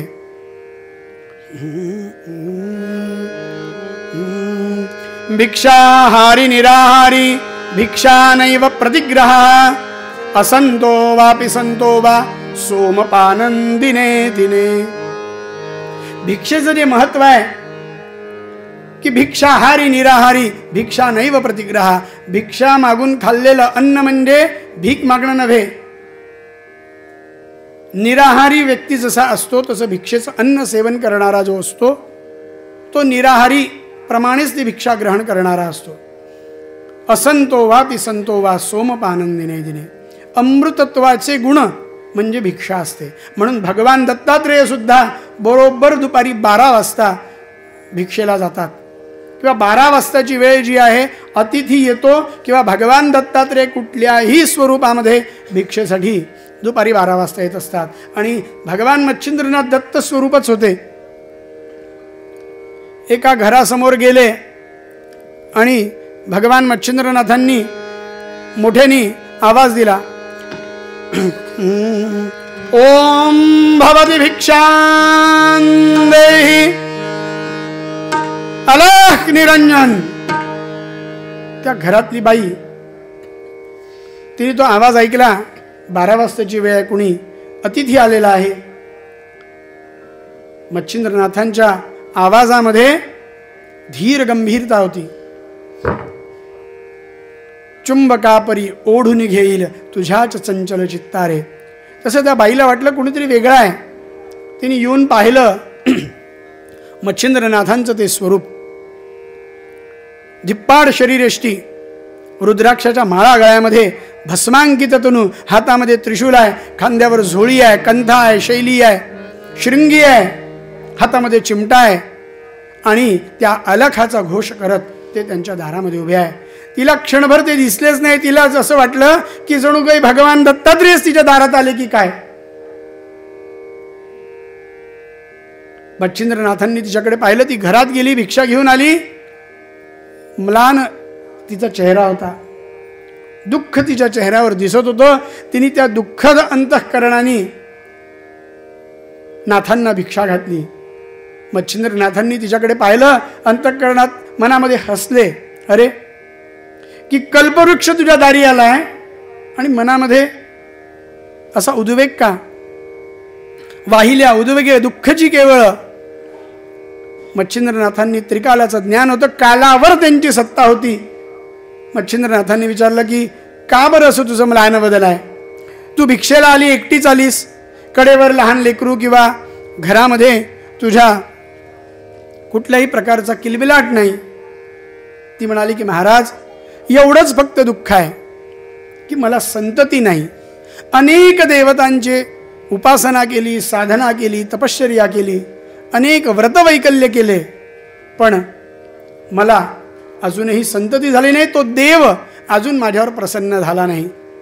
किंवा मी केलेल्या साधनेचं फळ म्हणा, आपल्यासारखा योगी माझ्या दारी आला आणि माझ्यासारख्या पामराला त्यांनी दर्शन दिलं आहे. तुम्हाला पाहिल्यावर मला असं वाटतंय की माझ्या जीवनामध्ये माझा भाग्योदय होणार, माझ्या जीवनात परिवर्तन होणार आहे. मच्छिंद्रनाथ म्हणाले, बस एवढंच, संतती नाही. मच्छिंद्रनाथांनी आपल्या झोळीतून विभूती काढली. सूर्यमंत्र म्हणून ती विभूती तिला दिली आणि सांगितलं की ही विभूती मी तुला देतोय. या विभूतीचं सेवन तू आणि तुझा पती कर. दैदीप्यमान तेजस्वी अनंत कोटी ब्रह्मांड नायक तुझ्या उदरी जन्माला येईल. ओवी.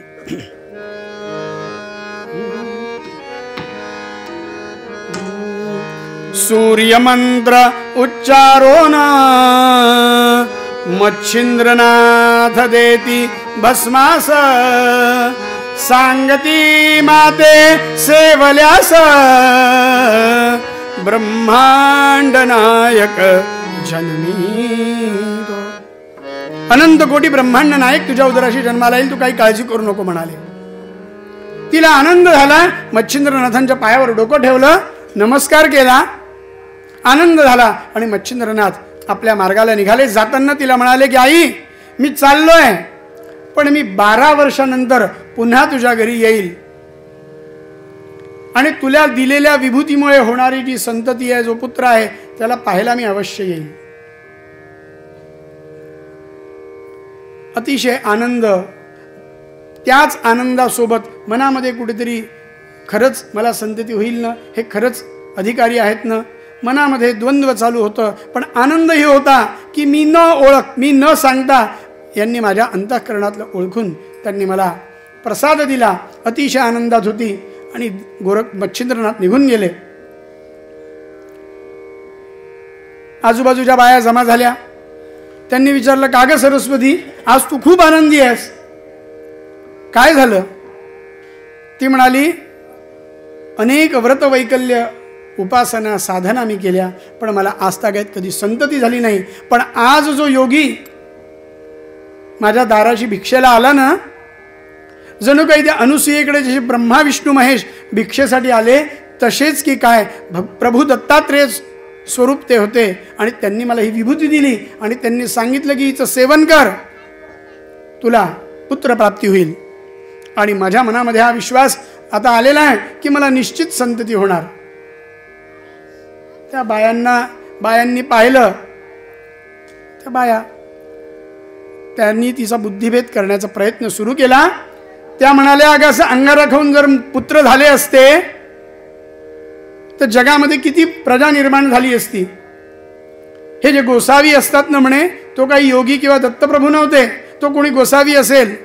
छल कपट माया वामविद्या त्याला येत असतील, तुला विभूती देईल.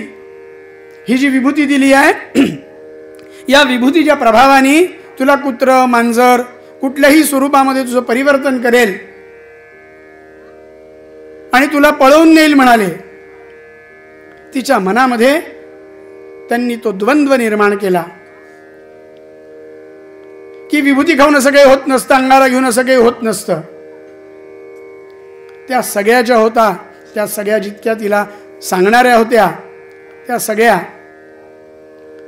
मतिभ्रष्ट धर्मभ्रष्ट होत्या की देव नाही म्हणणाऱ्या त्या होत्या. ती बाई त्यांच्या म्हणण्यात आली आणि तिने ती विभूती, की खरंच काय असेल माहीत नाही, म्हणून ती विभूती तिने नवरा आल्यावर नवऱ्याला जर सांगितलं, नवऱ्याने जर ऐकलं नाही तर काय करावं, म्हणून त्यांनी ती विभूती त्या बाईनी नवऱ्याच्या धाकानी आणि त्या बायांनी जी काही तिचा बुद्धिभ्रम केला त्या याच्यामध्ये ती विभूती तिने मागच्या गाईच्या शेणाचा जो ढिगारा होता, उकिरडा होता, त्याच्यावर तिने टाकली. नवऱ्याला तिने काही सांगितलं नाही, पण कधीतरी तिने सांगितलं की गोसावी आला होता, त्यांनी विभूती दिली, ती असं असं झालं. नवरा म्हणाला, अगं न जाणो तो कोणी योगी असेल, खरंच त्याच्या प्रभावाने जर संतती झाली असती तर. असा बराच कालावधी लोटला आणि बरोबर 12 वर्षानंतर पुन्हा त्या बाईच्या दारामध्ये ओम भवती भिक्षां देहि अलख निरंजन, आणि 12 वर्षानंतर तोच आवाज ऐकला आणि ती दचकली की अरे अरे, 12 वर्ष त्या घटनेला झाले आणि बरोबर ती त्या साधूच्या दर्शनाला बाहेर आली, थरथर थरथर कापत होती. मच्छिंद्रनाथांनी तिला पाहिलं, त्रिकालाचं ज्ञान होतं, त्यांनी पाहिलं, अरे कुठे आहे म्हणे माझा पुत्र, जो मी तुला जी विभूती दिली त्या विभूतीच्या माध्यमातून निर्माण होणारा तुला प्रसाद जो मी दिला होता तो कुठे आहे, बोलव त्याला. ती टाळाटाळ करायला लागली. मच्छिंद्रनाथांच्या लक्षात आलं की खोटं बोलते आहे. मच्छिंद्रनाथ म्हणाले, खरं बोल, नाही तर आत्ता तुझं भस्म करतो. ती म्हणे, महाराज तुम्ही विभूती दिली, ती मी सेवन केली, पण मला संतती काही झाली नाही. अशक्य आहे म्हणाले. या ब्रह्मांडात कल्पांतात नाथ संप्रदायाने दिलेली विभूती ही कधी व्यर्थ जाऊच शकत नाही. ती विभूती म्हणजे वैभवन ददाती, ती की सगळ्या प्रकारचं वैभव प्रदान करणारी ती विभूती आहे, ती व्यर्थ जाऊच शकत नाही म्हणाले. मग तिने सांगितलं की आजूबाजूच्या बायांनी मला सांगितलं की विभूतीने संतती काय होत नसते म्हणे, म्हणून ती मी उकिरड्यावर फेकली. मच्छिंद्रनाथ म्हणाले, अरे रे, की कल्पवृक्ष दारी आला, मनातली कामना परिपूर्ण करण्यासाठी वर दिला, पण जीवाचं दुर्भाग्य जे आहे, कर्मणा बहुपुत्रश्च वंशहीनस्व कर्मणा. कर्माचा खेळ असतो हा, खेळ प्राक्तनाचा की पूर्वसंचिताचा. अनंत कोटी ब्रह्मांड नायकांनी तिला दिलं, पण तिची झोळीच फाटकी होती. मच्छिंद्रनाथ म्हणाले, ठीक आहे, ती विभूती कुठे टाकली म्हणाले, ते दाखव आम्हाला. आणि ती तिथे ज्या ठिकाणी तिने ती विभूती ज्या उकरड्यावर टाकली होती गाईच्या शेणाच्या, त्या ठिकाणी ती त्यांना घेऊन गेली आणि तिने दाखवलं. मच्छिंद्रनाथांनी त्या शेणाच्या ढिगाऱ्याकडे पाहिलं आणि विभूती घेतली हातामध्ये, त्या उकरड्यावर टाकली आणि आवाज दिला, अलख निरंजन. आतून आवाज आला, आदेश. सगळे गावातले लोक जमा झाले. मच्छिंद्रनाथांनी आज्ञा दिली, कोण आहे. आतून आवाज आला, महाराज अलखाचा शिष्य आपला पुत्र गोरक्ष आहे, मच्छिंद्रनाथांच्या डोळ्यांना पाण्याच्या धारा लागल्या. गोरक्षा बाहेर ये.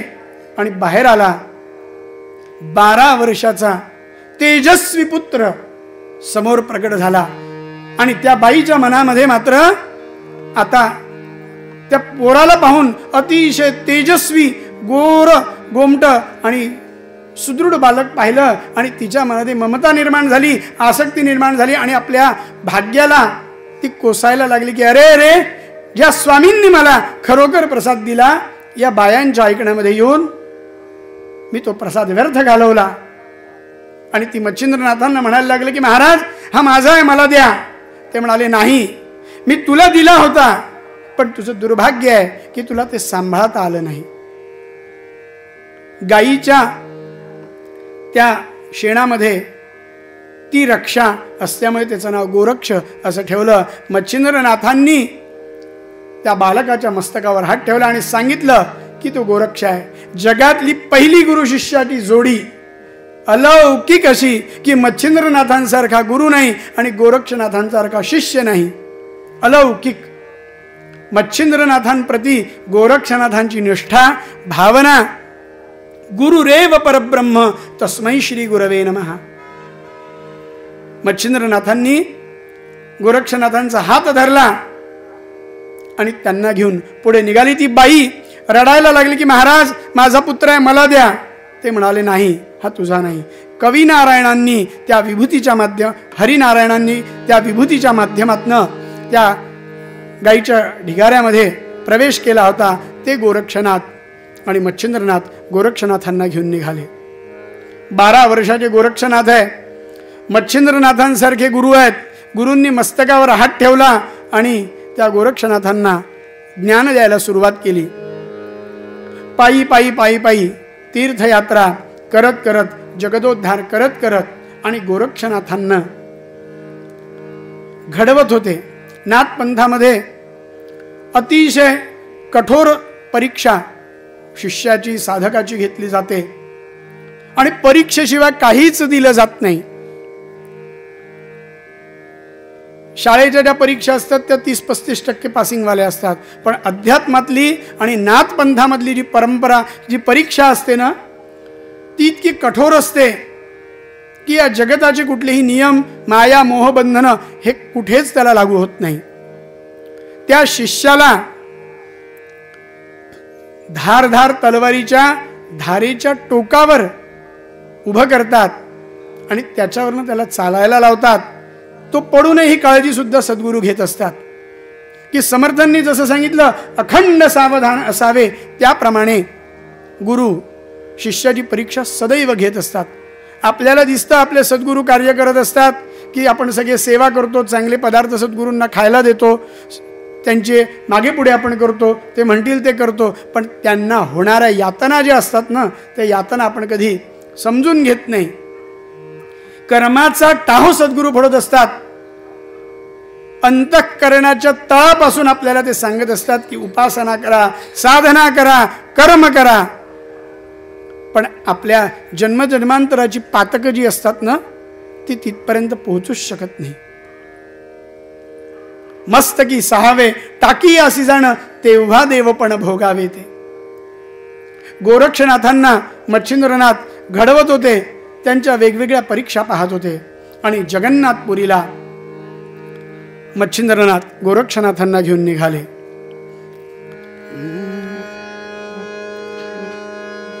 सगळ्यात कठोर आणि कडक परीक्षा मच्छिंद्रनाथांनी गोरक्षनाथांची पाहायला सुरुवात केली. गुरूंनी मच्छिंद्रनाथ गोरक्षनाथांना ज्ञान सांगायचे. माया ब्रह्माचं विवरण सांगितलं की ही माया काय आहे, ब्रह्म काय आहे, पंचमहाभूतांची सत्ता कशी असते आणि त्याच्यावर अधिपत्य या पंथाचं कसं असतं. विभूतीचं महत्व, अस्त्र शस्त्र, साधना, तपश्चर्या मच्छिंद्रनाथ गोरक्षनाथांकडनं करून घ्यायचे. आणि गोरक्षनाथ सुद्धा अतिशय प्रेमाने, मनाच्या शुद्ध अंतःकरणाने आणि पूर्ण समर्पण भावाने मच्छिंद्रनाथांची सेवा करावी. बिहाग बिहाग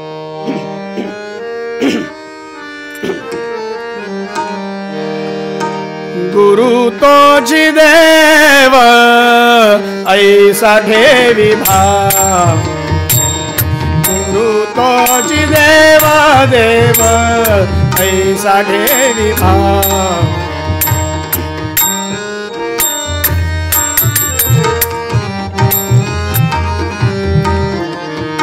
सद्गुरु गौरव काय वाणू, सद्गुरु गौरव काय वाणू, गुरु तोच देव देव ऐसा ठेवी भाव.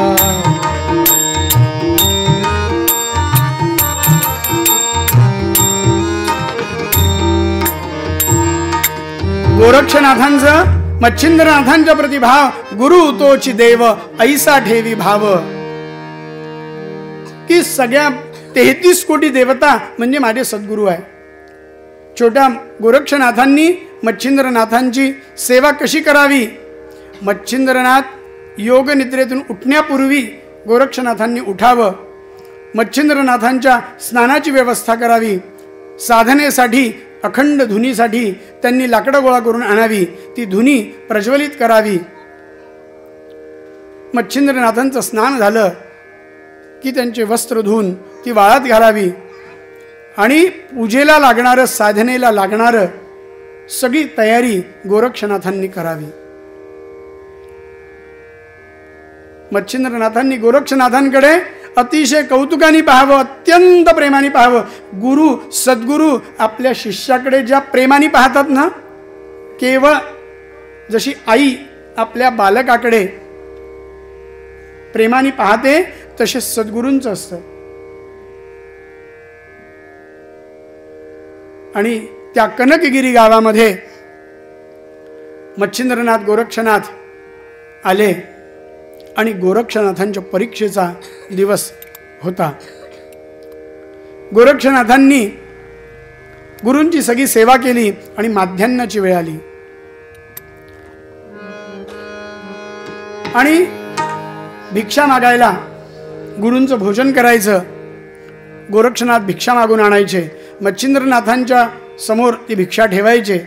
मच्छिंद्रनाथांनी सेवन करावं आणि शेष जो आहे तो गोरक्षनाथांना द्यावा. ज्ञानामृतम भोजनम. मच्छिंद्रनाथांनी दुपारच्या वेळेला आराम करावा, गोरक्षनाथांनी त्यांचे पाय दाबावेत. जी जी सेवा असेल ती सेवा उत्कट भावनेने सद्गुरूंची करावी, की गुरु तोची देव ऐसा ठेवी भाव. साधकाचं शिष्याचं हे लक्षण असतं. आणि त्या दिवशी गोरक्षनाथ भिक्षेला गेले आणि एका घराच्या समोर उभे राहिले.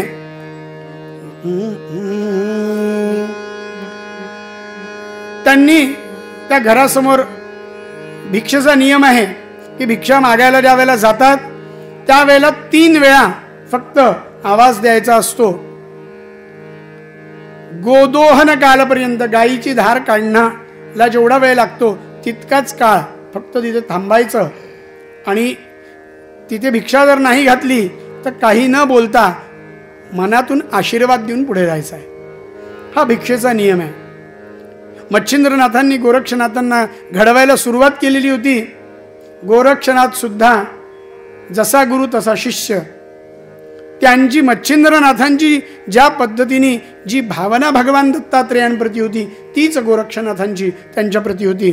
आणि त्यांनी त्या दारासमोर उभे राहिले आणि भिक्षेसाठी आवाज दिला.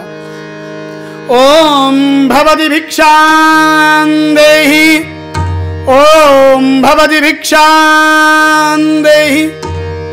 मोठ्याने अत्यंत धीर गंभीर आवाजामध्ये त्यांनी अलखाचा घोष केला. त्या दिवशी त्या घरी श्राद्ध होतं. श्राद्धाचा सगळा स्वयंपाक तयार झालेला होता आणि तो स्वयंपाक ब्राह्मण भोजन होणार. आणि म्हणून ब्राह्मणांची वाट पाहत त्या माऊली उभ्या होत्या. आणि तेवढ्यामध्ये यतीचा आवाज आला, ओम भवति भिक्षां देहि. म्हणून ती बाई सामोरी गेली गोरक्षनाथांना वंदन केलं. 12 वर्षाचा मुलगा, अतिशय तेजस्वी, गळ्यामध्ये झोळी, कपाळाला विभूती, जटा, गळ्यामध्ये रुद्राक्षाचा माळा, कंथा, शृंगी, झोळी, मच्छिंद्रनाथांचं प्रतिरूपच जणू गोरक्षनाथ होते. त्या बाईनी पाहिलं की 12 वर्षाचं एवढं गोंडस लेकरू आहे, भिक्षेसाठी आलाय. तिच्या मातृत्व भाव जागृत झाला. थांब म्हणे बाळा, मी भिक्षा आणते. आणि म्हणून ती आतमध्ये गेली आणि श्राद्धाचा केलेला सगळा स्वयंपाक तिने त्याच्यासाठी आणला. 12 वाजता पूर्व इतिहास जर पाहिला, श्राद्धाच्या वेळी शंकराचार्यांनी ज्या वेळेला आपले शिष्य संप्रदाय वाढवण्यासाठी आणि भक्तिमार्ग वाढवण्यासाठी ज्या वेळेला गेले, त्यावेळेला सूक्ष्म रूपाने प्रवेश करून त्यांनी श्राद्धामध्ये खंड आणला होता. तसं दुसरं उदाहरण म्हणजे श्रीपाद श्रीवल्लभ यांचा अवतार होण्यापूर्वी भगवान दत्तात्रेय 12 वाजता बरोबर श्राद्धकाळी त्या ठिकाणी हजर होते. आणि इथे गोरक्षनाथ त्या बाईकडे भिक्षेला गेले. तिने अत्यंत प्रेमाने त्याला भिक्षा घातली. गोरक्षनाथांनी भिक्षा स्वीकारली आणि तिला आशीर्वाद दिला, कल्याण हो. आणि आपल्या गुरूंकडे ते भिक्षा घेऊन आले. सद्गुरूंसमोर भिक्षा ठेवली आणि सद्गुरूंना प्रार्थना केली की आपण महाराज भोजनाचा स्वीकार करावा. मला काही वाटत नाही म्हणे, मन भरल्यासारखं मला वाटत नाही. तू माझ्यासाठी अजून एक वडा आणतो का? तस्मात् शास्त्रम प्रमाणम में, की सद्गुरु आज्ञा ही वेद वाक्याच्या पलीकडची असते. गोरक्षनाथांनी चटकन हात जोडले, महाराज आपली आज्ञा शिरसावंद्य. आणतो. आणि तात्काळ गोरक्षनाथ पुन्हा निघाले. त्याच घरासमोर आले आणि त्यांनी आवाज दिला,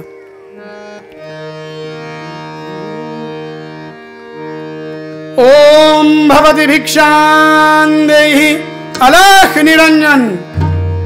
त्या बाईनी तो आवाज ऐकला आणि तिच्या मनामध्ये आलं की अरे हा तर आवाज मी याच्यापूर्वी ऐकलेला आहे.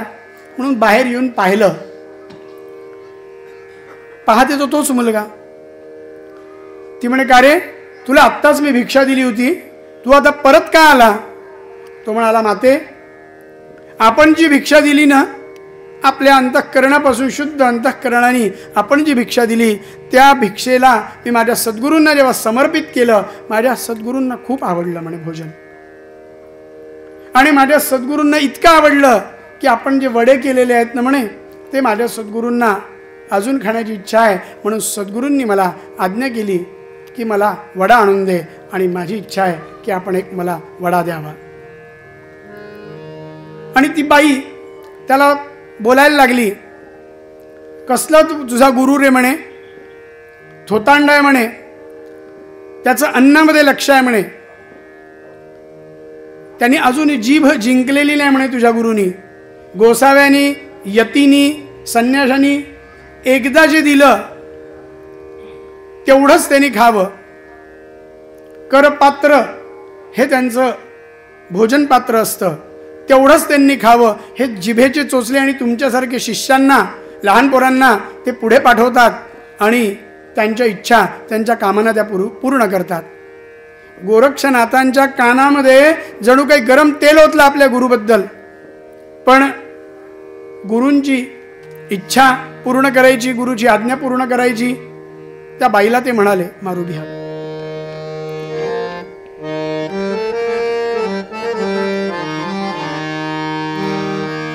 ते म्हणाले, नका माझ्या गुरूंना असं काही बोलू. अहो, माझे गुरु अखिल ब्रह्मांडाचे स्वामी आहेत. त्यांची इच्छा झाली ते पुन्हा कधीच मागत नाहीत, पण आज त्यांनी इच्छा व्यक्त केली आहे. मध्यम मध्यम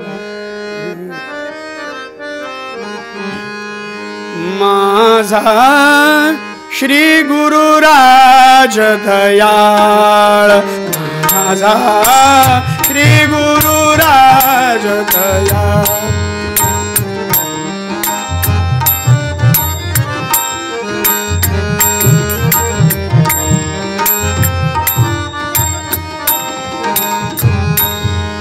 व्यापला स्वर्ग मृत्यू पाता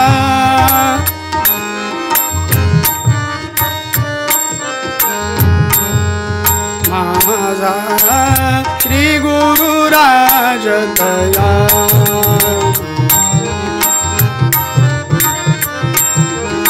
गोरक्षनाथ सांगायला लागले की माझे सद्गुरू खूप दयाळू आहेत, प्रेमळ आहेत. त्यांच्या मनामध्ये आलं म्हणजे नक्कीच काहीतरी कुणाचा उद्धार करायचा, तुमचा उद्धार करायचा म्हणून की काय. माझ्या सद्गुरूंचं सामर्थ्य अलौकिक आहे. ब्रह्मादिक देव त्यांच्या चरणाशी येतात, सगळ्या शक्ती त्यांच्या चरणाशी येतात, सगळे तीर्थ माझ्या सद्गुरूंच्या पायाशी आहेत.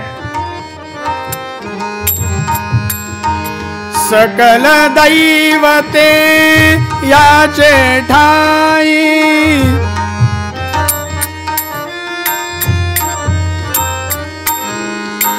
सकल दैवते याचे ठाई आदि मध्यन अंतच काही आदि मध्यन अंतच काही ऐसा माझा गुरु जगपाल माझा श्री गुरु राज दयाळ.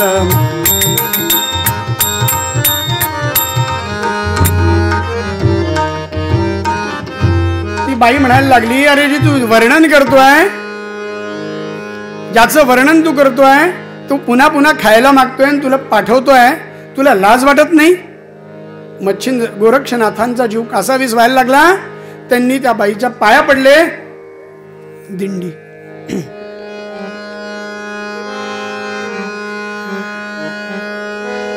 दिंडी दिंडी माते मज सीधे बड़ा एक आता माते मज सीधे बड़ा एक आता सद्गुरु सी आवड़ते खाता.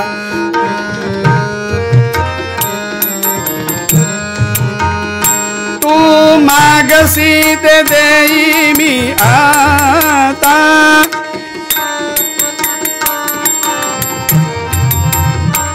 वदे गोरक्ष आर्त भाव साचा वदे गोरक्ष आर्त भाव. आई फक्त एक वडा दे, माझ्या सद्गुरूंची इच्छा आहे, तू मागशील ते मी तुला देतो. ती बाई हसली म्हणे, अरे तू मला काय, तू माझ्याकडे भिक्षा मागायला आलाय, त्या गुरुसाठी तू मला काय देणार आहे. गोरक्षनाथ म्हणाले, आई तू म्हणशील ते जगातलं अखिल ब्रह्मांडाचं राज्य तुला देतो, अखिल ब्रह्मांड तुला मी समर्पित करतो, पण एक वडा फक्त मला माझ्या सद्गुरूंसाठी दे. गुरु तिथे बसलेले होते, ते सगळं जाणत होते. परीक्षेची वेळ जवळ येत होती आणि ती बाई म्हणाली, दिंडी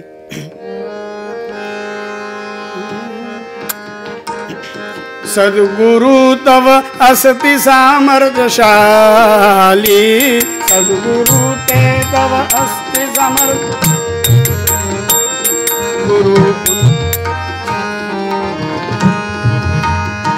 गुरु भक्त तू म्हणसी ते शाली.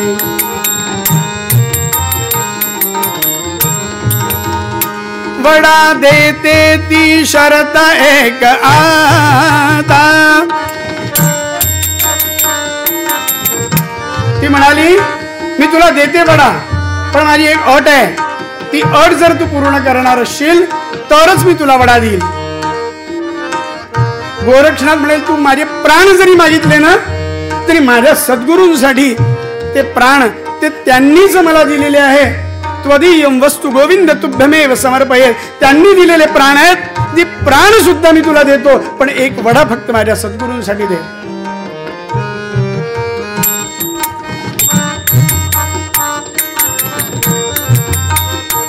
डोळा तुझा मज काढून घे आता, डोळा मज तू काढून घे. गुरुभक्त आहेस ना, सद्गुरूंसाठी वडा पाहिजे ना, मग तुझा डोळा देतो का म्हणे तू. तिचं वाक्य पूर्ण व्हायच्या आत गोरक्षनाथांनी आपला हात, आपलं बोट आपल्या डोळ्यात घातलं आणि खसकन आपला डोळा बाहेर काढला आणि तिच्या समोर तो डोळा घळघळ घळघळ रक्त वाहते. चेहऱ्यावर कुठे वेदना नाहीत, कुठे त्रास नाही, केलेल्या कर्माचं कुठल्याही प्रकारचा भाव गोरक्षनाथांच्या चेहऱ्यावर नाही. फक्त एकच भाव, आई वडा दे, माझ्या सद्गुरूंसाठी दे. ती ते पाहिलं, ती घाबरली आणि घरात जाऊन तिने वडे आणले आणि गोरक्षनाथांना दिले. एक हात गोरक्षनाथांनी आपल्या डोळ्यावर ठेवला आणि आपल्या सद्गुरूंकडे निघाले. जाणे तोची मन मुंगीचे, कानच जाणे तुझेच मन हे, देव जागा हृदय आहे. त्यांच्या ठिकाणी मच्छिंद्रनाथ होते, ते सगळे जाणत होते. आणि गोरक्षनाथ मात्र शिष्य, संपूर्ण शिष्य, समर्पित शिष्याच्या भावनेने मच्छिंद्रनाथांकडे गेले आणि त्यांनी जो डोळा काढून दिला होता, तो हात डोळ्यावर होता, तो भाग सद्गुरूंना दिसणार नाही असा केला आणि तो वडा मच्छिंद्रनाथांच्या समोर ठेवला. मच्छिंद्रनाथांनी तो वडा घेतला आणि खाताना ते म्हणाले, अरे गोरक्षा, खूप छान वडे आहेत, मला खूप आवडले, तू माझ्यासाठी आणले, धन्य आहे म्हणे तू. त्या बाईनी तुला पुन्हा दिला म्हणे तो वडा. हो म्हणे महाराज. बरं तू माझ्याकडे पाहून का उत्तर देत नाहीयेस म्हणे.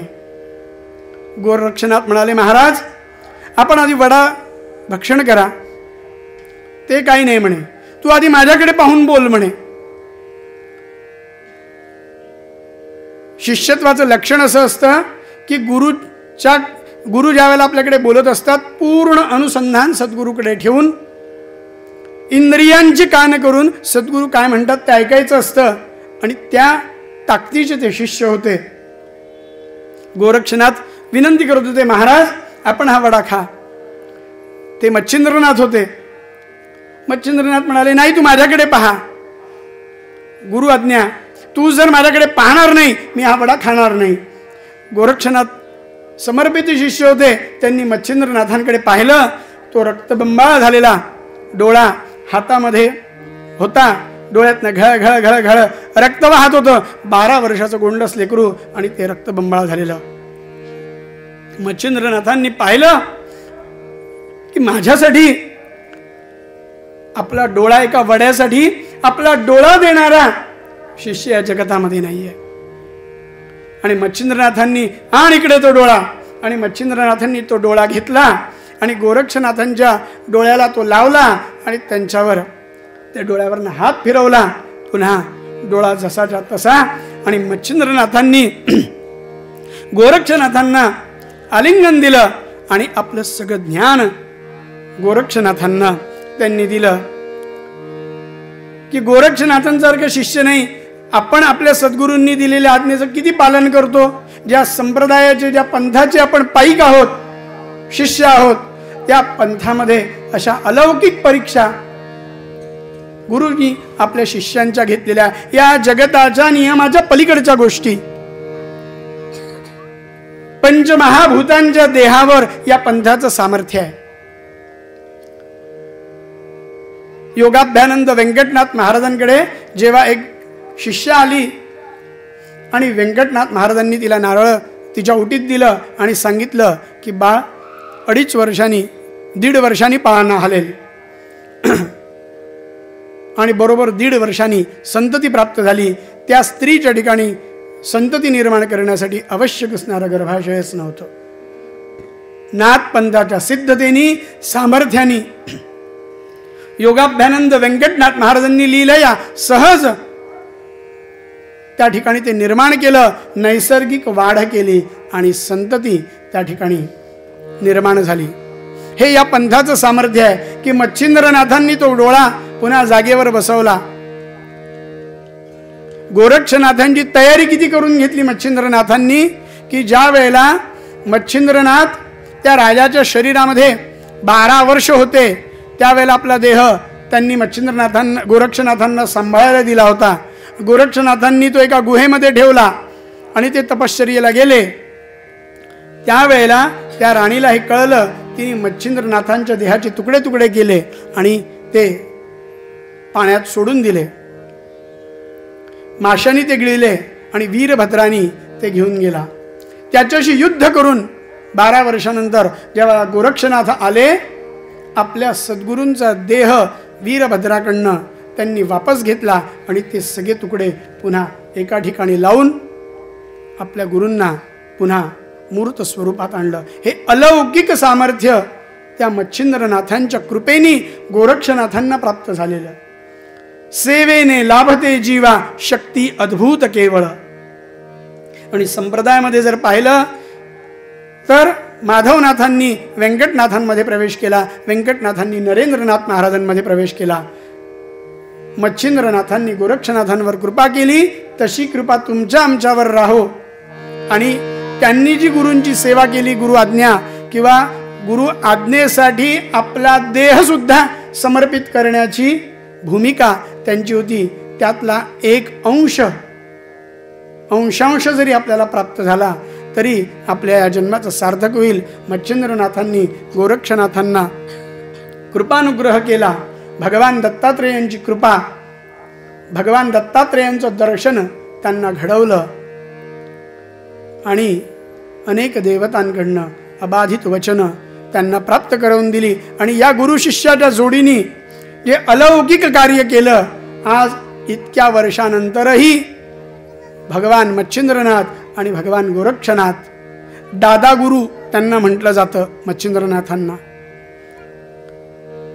की सगळ्या दुष्ट शक्तींसाठी, भक्तांच्या दुःख कष्ट निवारण करण्यासाठी मच्छिंद्रनाथांनी अवतार धारण केला, गोरक्षनाथांनी अवतार धारण केला. सगळ्या नवनाथांनी आणि या संप्रदायामध्ये सगळ्या संत सत्पुरुषांनी केवळ आणि केवळ तुमच्या आमच्या कल्याणासाठी अवतार धारण केला, हालापेष्टा सहन केल्या.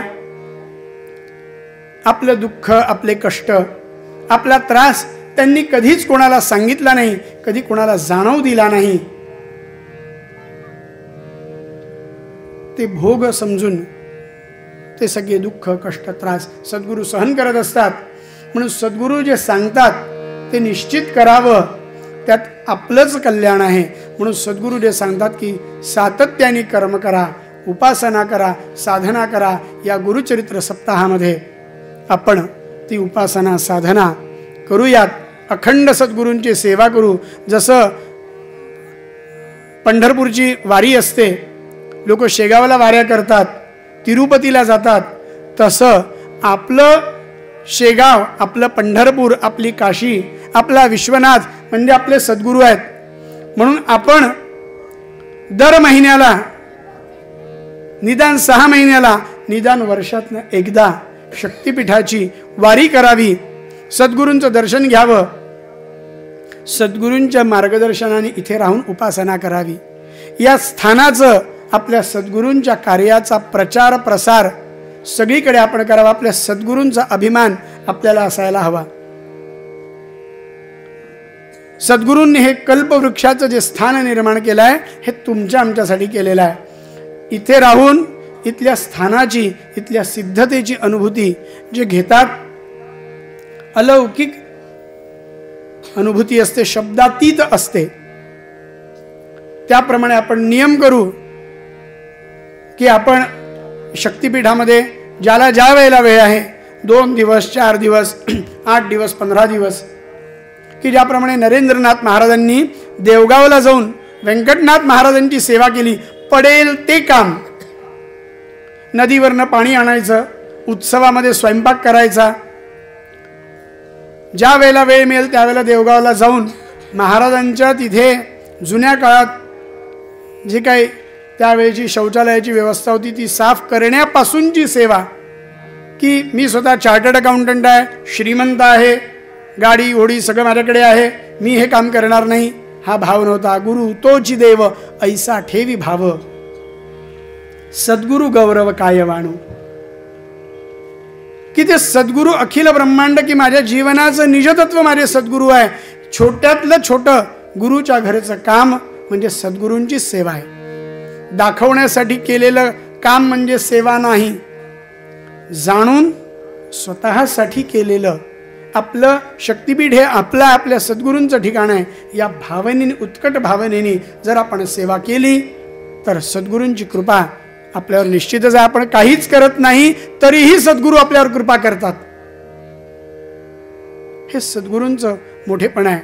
आणि म्हणून पूर्वरंगामध्ये तुकाराम महाराज सांगतात,